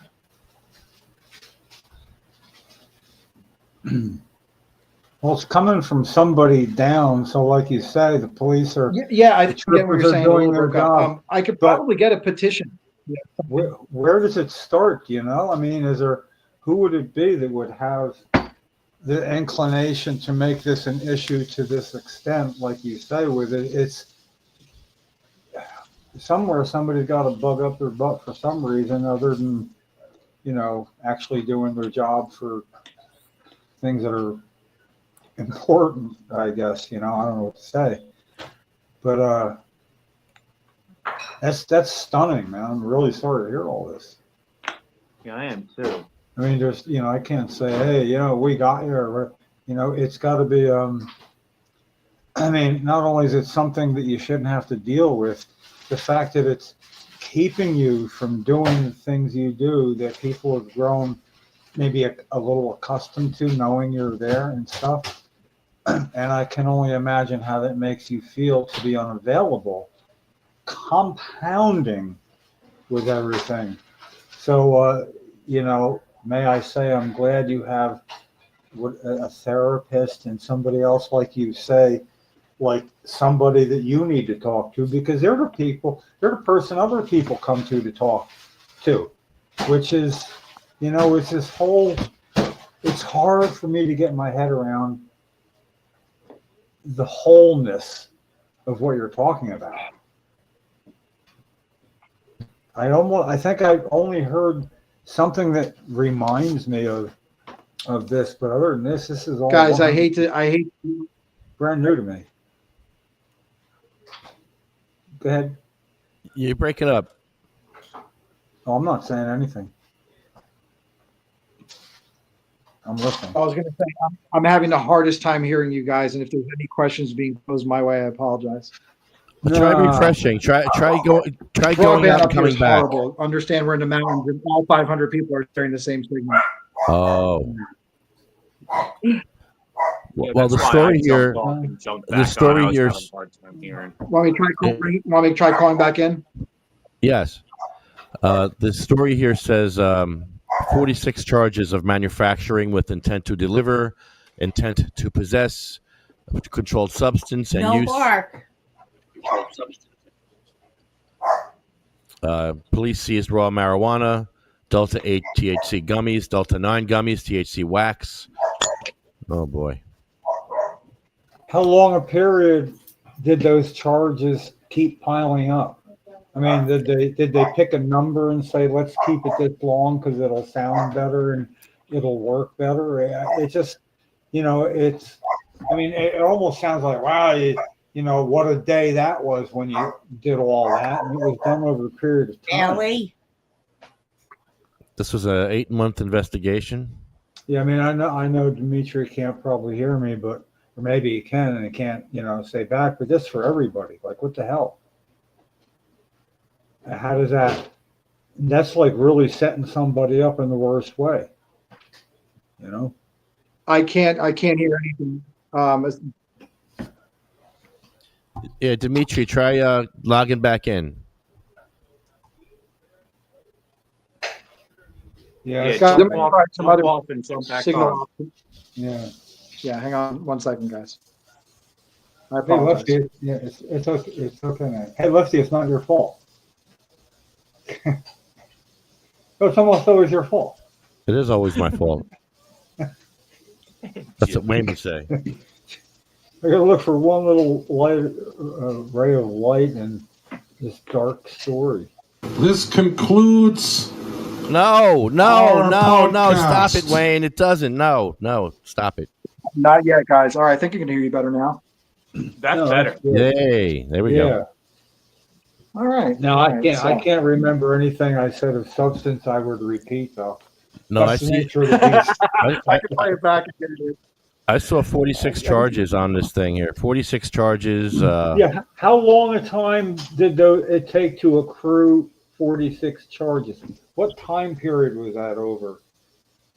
So they ran the investigation from January to April 30th, and then I was raided on April 30th. And then after April 30th, it took them another, I believe it was like 3, if not 4 months to actually present charges. So the stalling in the process is probably the most painful part. I was just thinking the same thing when you said that timeline. So you've been going through some mental torture and all that. Mike, I'm going to tell you guys. Yeah, well, now that I can hear you, I'll tell you a quick story. I was running to the store or to the church, right? And I passed the cops that are suiting up to raid me on the way there. They're setting up in a parking lot in an elementary school that's been utilized here in the community for something else, like a community center. So these guys are zipping up and they're putting on their stuff, their raid gear. And I'm like, hey guys, good morning. And I drive by them and go to my shop where I do my morning routine of having coffee and then making sure things are clean in the restroom and whatnot, and then using the restroom. And as I'm using the restroom is when these guys come in, right? So I'm literally on the latrine, on the toilet, and I push my hands out the crack of the door as I see these guys pointing guns and their uniforms and their pinstripes, and I'm like, "Can I help you guys?" Right? And they're like, "Yeah, are you Dimitri Fyodorov?" And I'm like, "Yeah." And they're like, "Well, we're gonna need you to come out here." And I'm like, "Well, can I wash my hands first?" Real awkward moment. And then I'm like, well, do you guys want me to flush the toilet? Because this is what, like, we're talking, it's a raid, right? So they're like, yeah, come out here. We need to talk. The first thing they ask me is, where are my cameras? And then they shut them down as they escort me out of the building. Whoa. So I'm like, man, you guys got all this fancy like body cam stuff and all these like footages of what had happened. And I'm totally oblivious to what happened in my store. All I just came back and everything was missing. Like poof, it was like somebody had called a moving company and, 3 guys in a truck came around and wiped me out. But the best part about this is after that happened, I was an avid gym rat. Every morning I try and get to the gym, and I have to pass this school to get to the gym in the next neighboring town. They decide to do active shooter drill training with all the state troopers in the region in that parking lot. So every day from that point on, I see what looks like a bunch of guys suiting up to raid me. And I literally I pee myself a little bit as I drive by all the time after I got the balls to actually drive by. And it got better after a couple of months, but yeah, I got 2 therapists and a shrink, and I'm considering some cool like Zoloft or something, which is, I'm the fuck pharma guy. So to hear that come out of my mouth, there's a soul dying inside of me right now. But I'm having a hard time. I really am. It is absolutely insane. My distrust for civil service at this point. As if I didn't have a problem with it before, right? Yeah, but unbelievable. How do we support you? How can we support you here? You have a PayPal? Okay, so well, GoFundMe. GoFundMe. There's one floating around on Facebook. I think if you guys do shout and troll me, you can find one there. I could, Lefty, I can supply you with the link so you can throw it on later if you want to, and what have you. Guys, I'm loud, but I'm trying to stay as quiet as possible about this because there's some clear facts that I'll be able to present in court, but a lot of it is just like, really, and I don't want to seem like I need any special attention, because this legislation needs to be moved around, and the noose of this needs to be loosened up. So other guys who are trying to run businesses or other people that are trying to defend their businesses have a clear line in the sand. You can't let me do the fighting for big pharma or big pot, or just the hemp farmer who's trying to make a buck off of this shit CBD harvest. I don't want to be the in-betweener, especially not with carrying a church badge. I've got more important shit to do for the community than fight on this level. Yeah, knowing you, Dimitri, it doesn't surprise me that as you're going through all of this, that you are thinking about other people trying to make a living, and that doesn't surprise me about your character. And I am very, very sad to hear that that's what you're going through. May I offer that something that would real quick help would be, this is a really broad, hard to say short story. It would almost take somebody with a genius for writing to take that and put it into a short form to spread around to get to the longer form. Now, I'm pretty good with words, so I'm going to need to know everything I can possibly know about this. I can go back and watch what you just said now. Well, but, Jim, because I'm actually going to start this whole thing, if the signal was a little better, by telling what I thought was the children's book story of this, about how there's a lemon farmer, and then there's somebody who makes lemon drink. And the lemon farmer doesn't like the lemon drink guy because the lemon farmer has to squeeze his lemon. And the lemon drink guy can offer many. I don't know if I should laugh or not, man. Don't make me laugh about this. Serious shit. You're making me laugh. Keep going, Dimitri. I love it. Keep going. Sorry. Well, I mean, that's what it is. Here, the hemp industry is a deconstructed cannabis plant. So we've taken it, we've dissected it, we've made it really, consolidated. Or could you imagine the bouillon cube of chicken stock, right? So that's where the THCP and the HHCP and all those real heinous, super strong compounds are. You don't have to use a lot of it in a gummy to get people rocked, supposedly.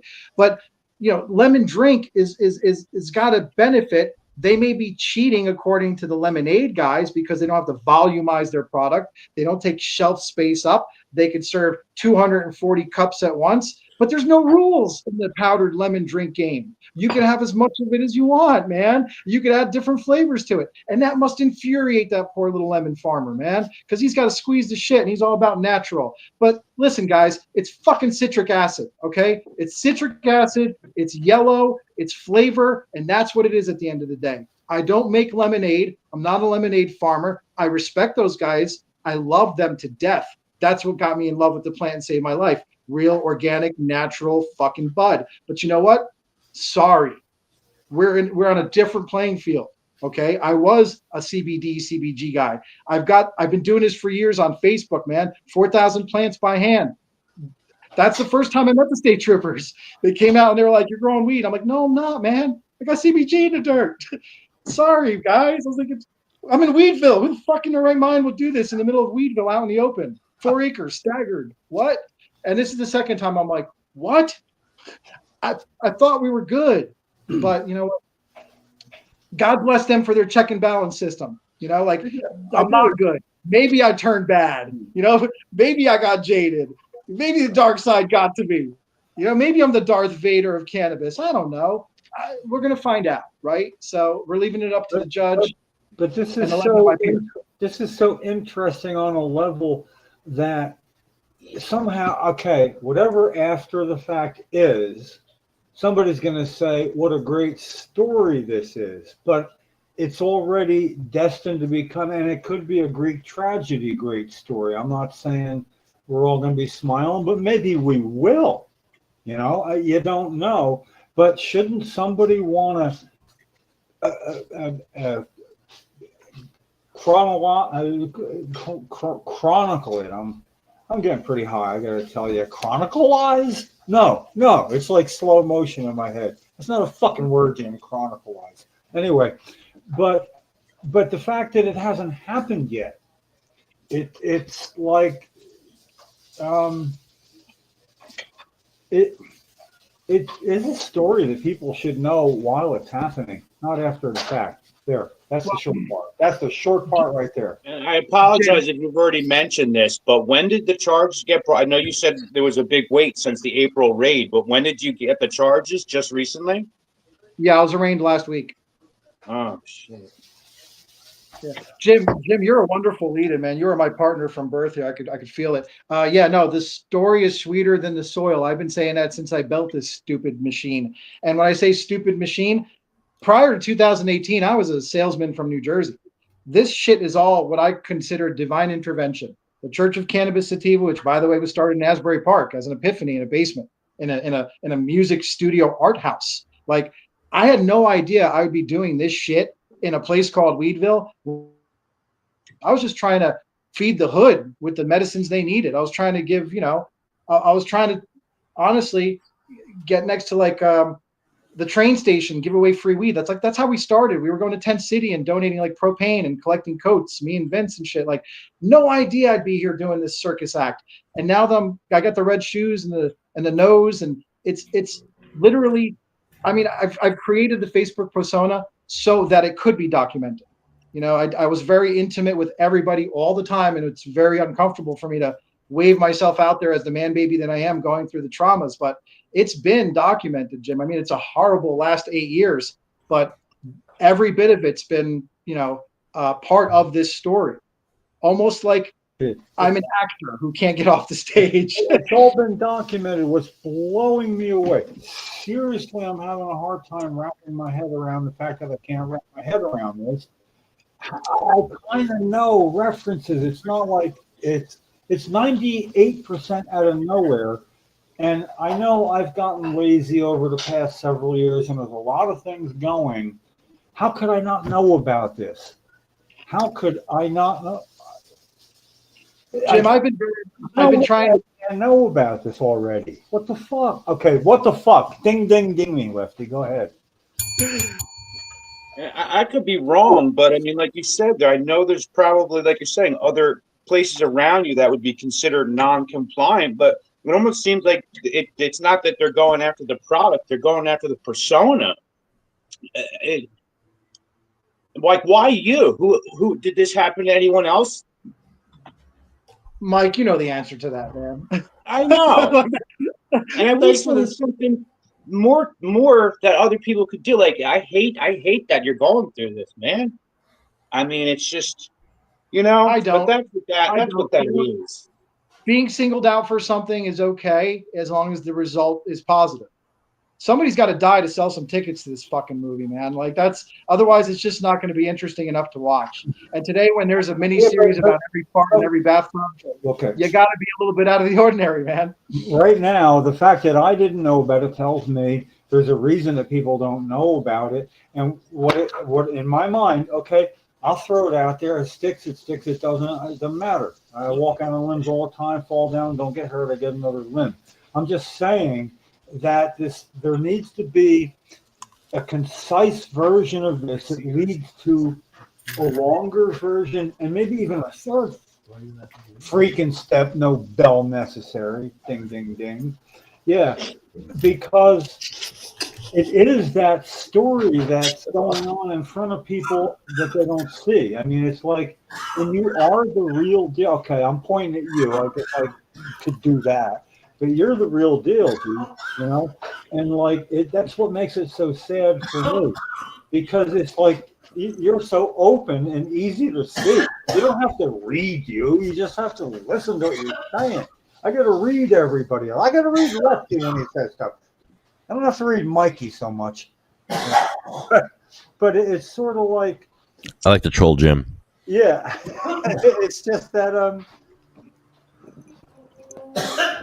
there's something so wrong with it all the while, and no matter what happens, it was like what impressed me about way back when Gandhi realized that there's British representation.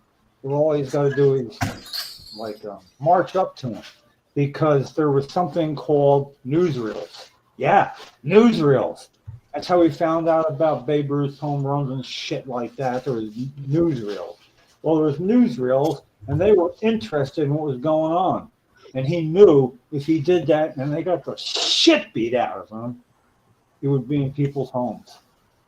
And you do have a lawyer, Dimitri?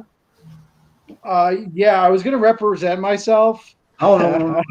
That doesn't surprise me hearing you say that. No, you can't. I tried that once when I was a young man. I got into a fight. Somebody to help you represent yourself, like Weed Man. Well, I'm sure that was your first, maybe initial impression, or whatever. But listen, the blend, it's a hybrid. I've been to Weed Man's trials. He had one in Mercer County where he did the opening statements, and then the lawyer did the rest, and Ed would override him at will. But the point is he at least got to do his opening statements.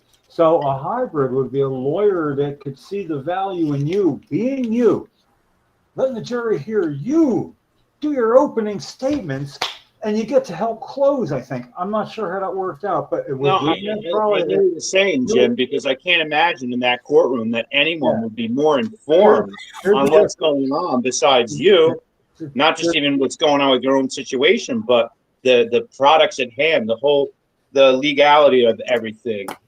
Look, Weed Man is not as good as what Dimitri would bring to an opening statement. I mean, Weed Man was fun, and it worked, and actually he did well.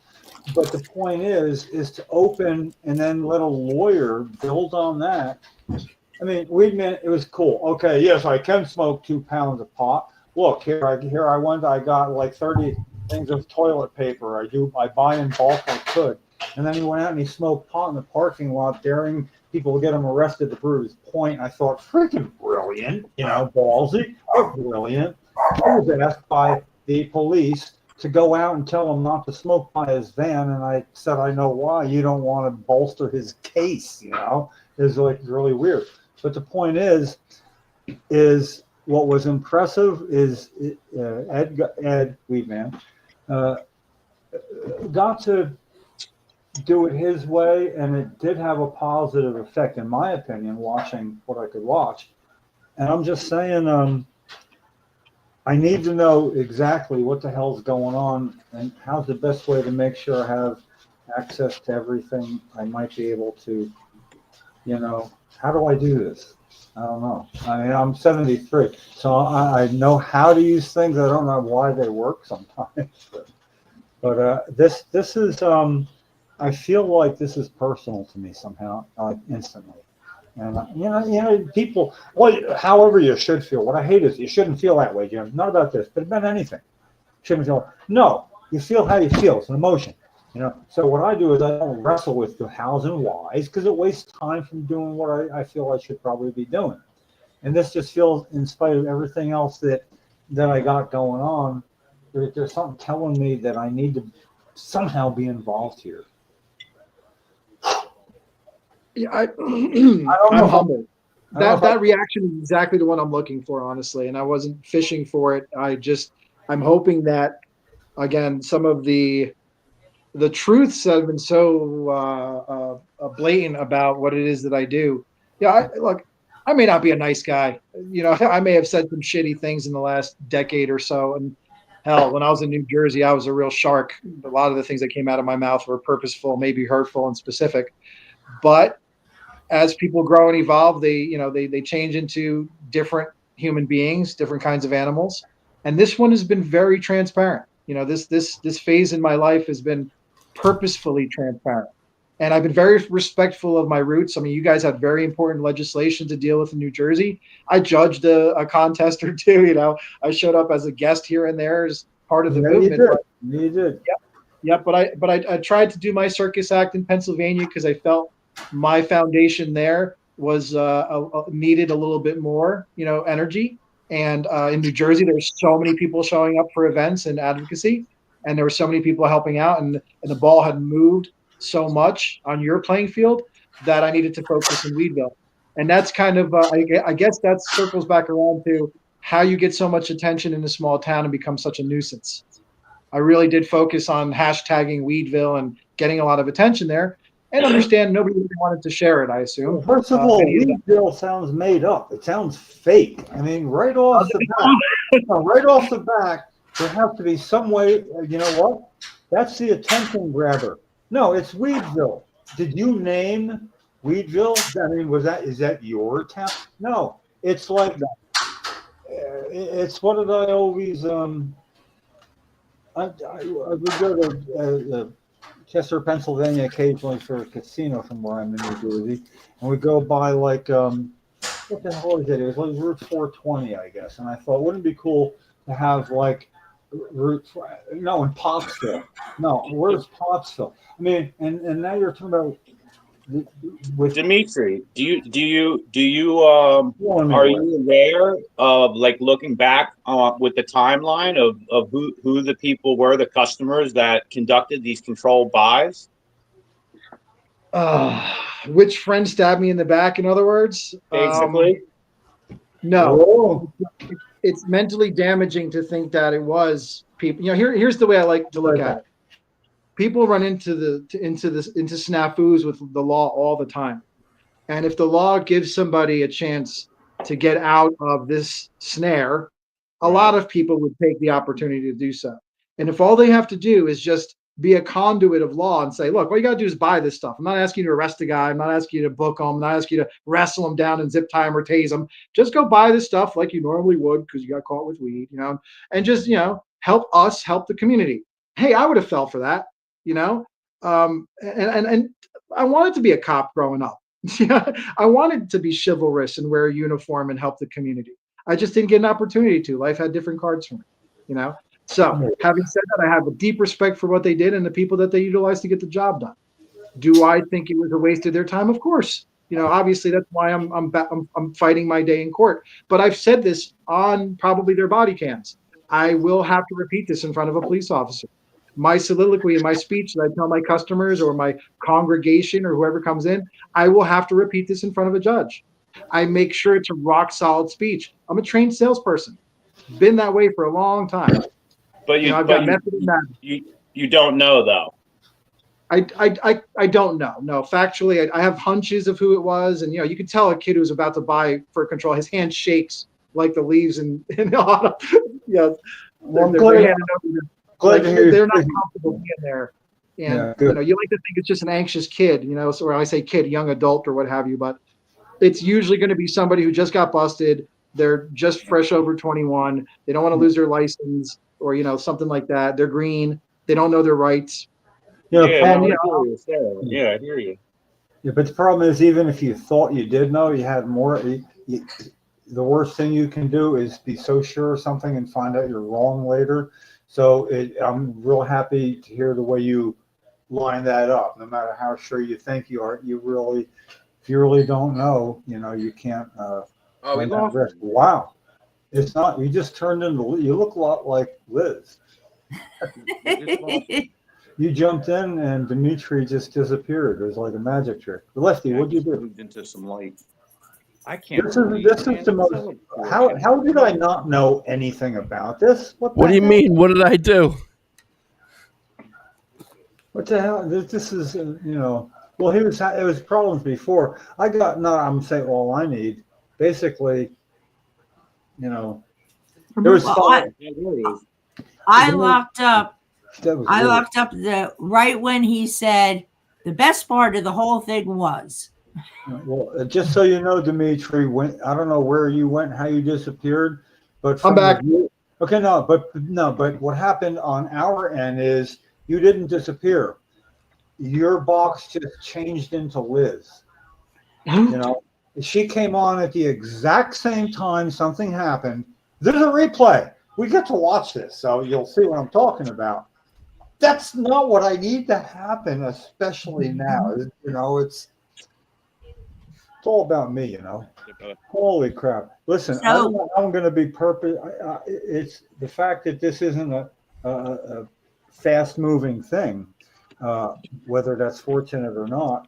It gives me time to catch up to this train, and so I need to be in kind of, not say direct contact, like, able, at least email, and occasionally I might need to talk to you because it's just speeds shit up for me when I get a lot of, but if you have time amongst whatever else you have to do right now to actually help educate me about what's going on, I'd appreciate it. For sure, Jim. I've always been this open book, and like I said, I think we're a lot alike. Sacrificial anode is kind of a better term for it. Yeah, well, yeah, it's there's a couple things I do. I don't necessarily do them well, but because I've done them a lot, I do them with experience. One is make signs. Yes, I'm the sign man in New Jersey. It's what I do. I mean, like, I can't even tell you. And I have pictures of rooms full of signs. Or maybe look different to go out to where there would be people. But I do that. But also, I'm pretty good with words. In a debate, I might not flourish. But don't fuck with me on Facebook when I can take 10 minutes to think of a good answer. Oh, where are you now? In my head, I'm just saying that you do need. This is tough to see. It's a challenge for me, and my heart's in it already. Like I was saying, people can say you shouldn't feel that way. You should feel that way. You feel how you feel, and I gravitate towards stuff like that.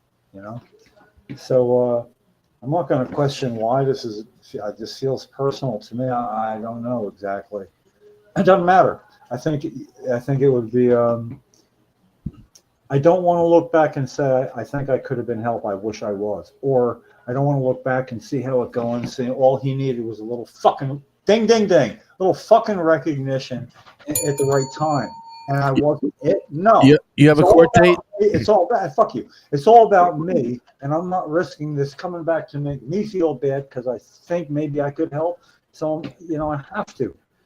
Anyway. You have a court date coming up, Dimitri? Yeah, next one, September 9th. So that's next week. Yeah. So could I hear the best part of that story? Oh man, I'm sorry. Yeah, you can, but you got to wait till he replays it. Okay. Yeah, I'm being somewhat like drafted into something in my head. Like it's almost like there's only so much I can do here in New Jersey, and things are actually getting some greased skids here.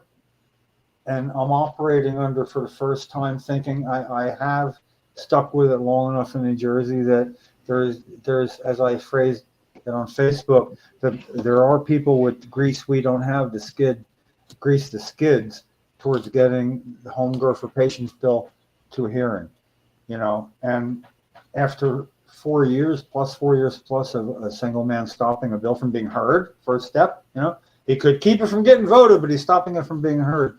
Yeah, that's really exciting to me. So now on the same day, I just had the first talk with a guy from the Assemblyman who's a co-primary sponsor of the bill, wants to do something about this. Somehow, through a very long story in and of itself, I end up as the guy they're dealing with to how do we do this? Is it a press rally? Is it a what do you call it? A press conference / rally, whatever. But anyway, I'm just feeling like good because something went on here that I can't be real specific with here, because that's sort of like two ambassadors met. Now they've gone back to their country. That's what's going on here with me and them. And I'm an ambassador. I've never been an ambassador. It's a really funny story unto itself. But that this should be on the same day, it's like hitting me when I'm at a wavelength where I've never really been before. And I know you understand. I'm looking at you. You can't tell. I'll look. I'd like to know, there you are. Yeah, there may be a good reason for it. That's all I'm saying. And Hey, listen, it's so sad. I'm gonna jump off. I want to just say bye. It was good seeing you again, Dimitri. Unfortunately, under these circumstances, that's really sad. But hang in there, brother. You'll always be, to me, the guy that chooses farm over farmer. And that's right. Keep your head high, brother. And you are a community leader. That's what you were built to do. That's what you are. And try to turn this into some kind of positive. I know you're already doing that or whatever. But I just want to say I love you. I'm sorry you're going through this. And I love all you guys. And I'll talk to you guys later, okay? Yeah, man. It was nice meeting you. That's real. Yep. Good night, Mike. Mutual. Bye-bye. Thanks for playing that video, Lefty. I appreciate that. Oh yeah, man, that's shocking and disturbing. That was a 1-2 punch, that video, and then there's Dimitri at the end of it. Good job, Mike. Good job. Yeah. Holy crap, yeah. Man. Well, anyway, it just seems like no matter how it works out, it has a purpose, and I don't want that to be lost. Wow, I got beginning to end in how many words? Lefty, I'm going to count it. I didn't know I could do it. Boom, no bullshit in between, because I know you know what I mean. This concludes. No, not yet, Wayne. Not yet. Oh, by the way, when you hear that, that's the voice of Wayne Marini, an all too recent member of passed away before the light at the end of the tunnel could be danced in fully. So to have his robust voice recognizably at one point go, this concludes this podcast. This concludes our podcast. Oh, man. Yeah, but anyway, when you hear that, it's like we don't want him to be totally gone, so we like hearing his voice join in and all that. Yeah, that's him too. So Lefty. You eat it. You eat it. That's Wayne. Yeah, we didn't give him up totally. See, it's funny because I know you would also find that in the right feeling it's meant for. It's like I don't know. I think Dimitri met Wayne. As a matter of fact, I was going to interject and say I had the pleasure of hanging with Wayne. Most probably, if you asked him, have you ever met Dimitri? Probably Cutstown, the cannabis festival. Yeah. Wayne, when he got around, and people knew him way out in Western PA, so that's good to know. Oh yeah. You eat it. Then you've heard versions of that. You've heard that before. Oh yeah, that voice is iconic. Yeah, wow. Well, I'm really glad that you long live the king joined us here tonight on the Tuesday podcast. See, Lefty's got 2 weekly podcasts: Thursday, Tuesday. Thursday, we have somebody that gets us wonderful, nationally known at times guests. Usually in the medical field. And then sometimes I get better guests. Yeah, well, I mean, it's like Dr. David Grinspoon, in his own right, has continued his father Lester's groundbreaking work from all the time he was doing that. But anyway, well, this story has to get out there. Yeah, this here, we have to get this story. Like, it's not Pee Wee's Playhouse; it's Lefty's Playhouse. We gather here, and people join in. And, as we gather, it's not like we're just not involved. We're all involved. And if it's just 2 of us or 3 or 4.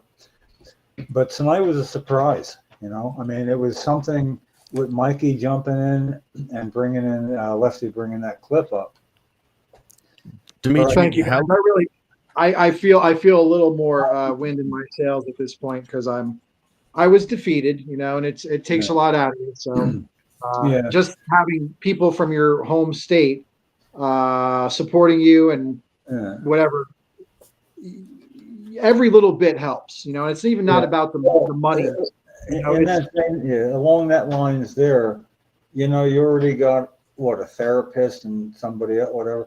Sometimes if you just need somebody to talk to, I want to make sure you have my number because.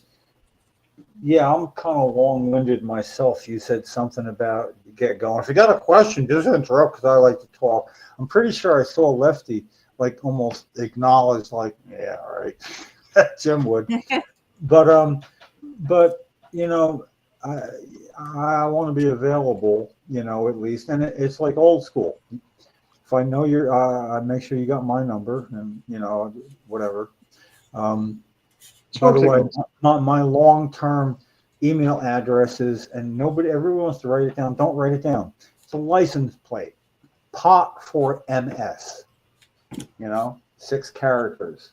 Never put it on my car, but it's been my email address since, I don't know, like 2000 or something. Back when I wouldn't put it on my car because I didn't, it was like, I don't know, we could have some going.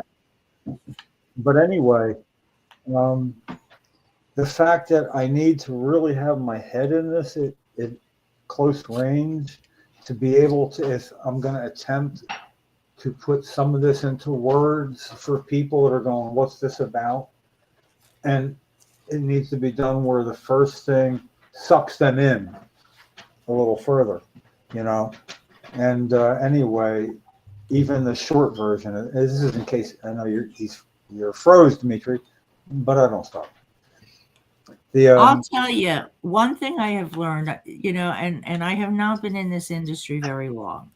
I've really been in the industry about a year. And the one thing I have found with everyone, number one, everyone has a story. Everyone has meaning behind what they're doing. And everybody has everybody's back. The support that I see it just astounds me. So you have a village. We do. We really do. It's not as well defined as it could be at times, but that's a very good way to put it. I always say this is my new thing. The meme about you put 5 drunks in a room and they start a fight, and you put 5 stoners in a room and they start a band. I never heard it put like that. I like it. Well, you know what this industry is? This industry is the biggest fucking band in the world. If you think about it. Okay, listen, along those lines, then you understand exactly what I mean when I hear people say, but patients wouldn't be able to grow their own. I go, whoa, no, let me tell you something about people who grow. If they know that a person who could grow this legally for their medicine needed advice and maybe a little help, there are more good people that would help them do that than there are people that would need help. Oh, let me tell you, if home grow passes, that's going to be a huge area in my site Well, okay. with experts talking about how to grow. I'm really going to set it up. It's like short home grow is like a mainstay in helping make sure this gets done. And the thing is they're well aware of this, and I don't know how far it is they could go or figure it out. But one of the few Toms I have working there is like, no, it would definitely be if they needed something to grow for even a small little tent or whatever, if they could afford it, they'd never be like just to make a sale. It'd be like, you want to make sure you're able to use it. And they know people. It's not like a business. It's like, yeah, man, I'll help somebody out who you got. It just works out as a village. So I want to thank Mad Hatter for having us here at the beautiful Mad Hatter Dispensary. We'll be back on Thursday and Cannabis Church on Sunday. CMMNJ, UFCW, Arlo Glass, OpenMachine.com, and SativaCross.org. Guess what time it is? Yeah.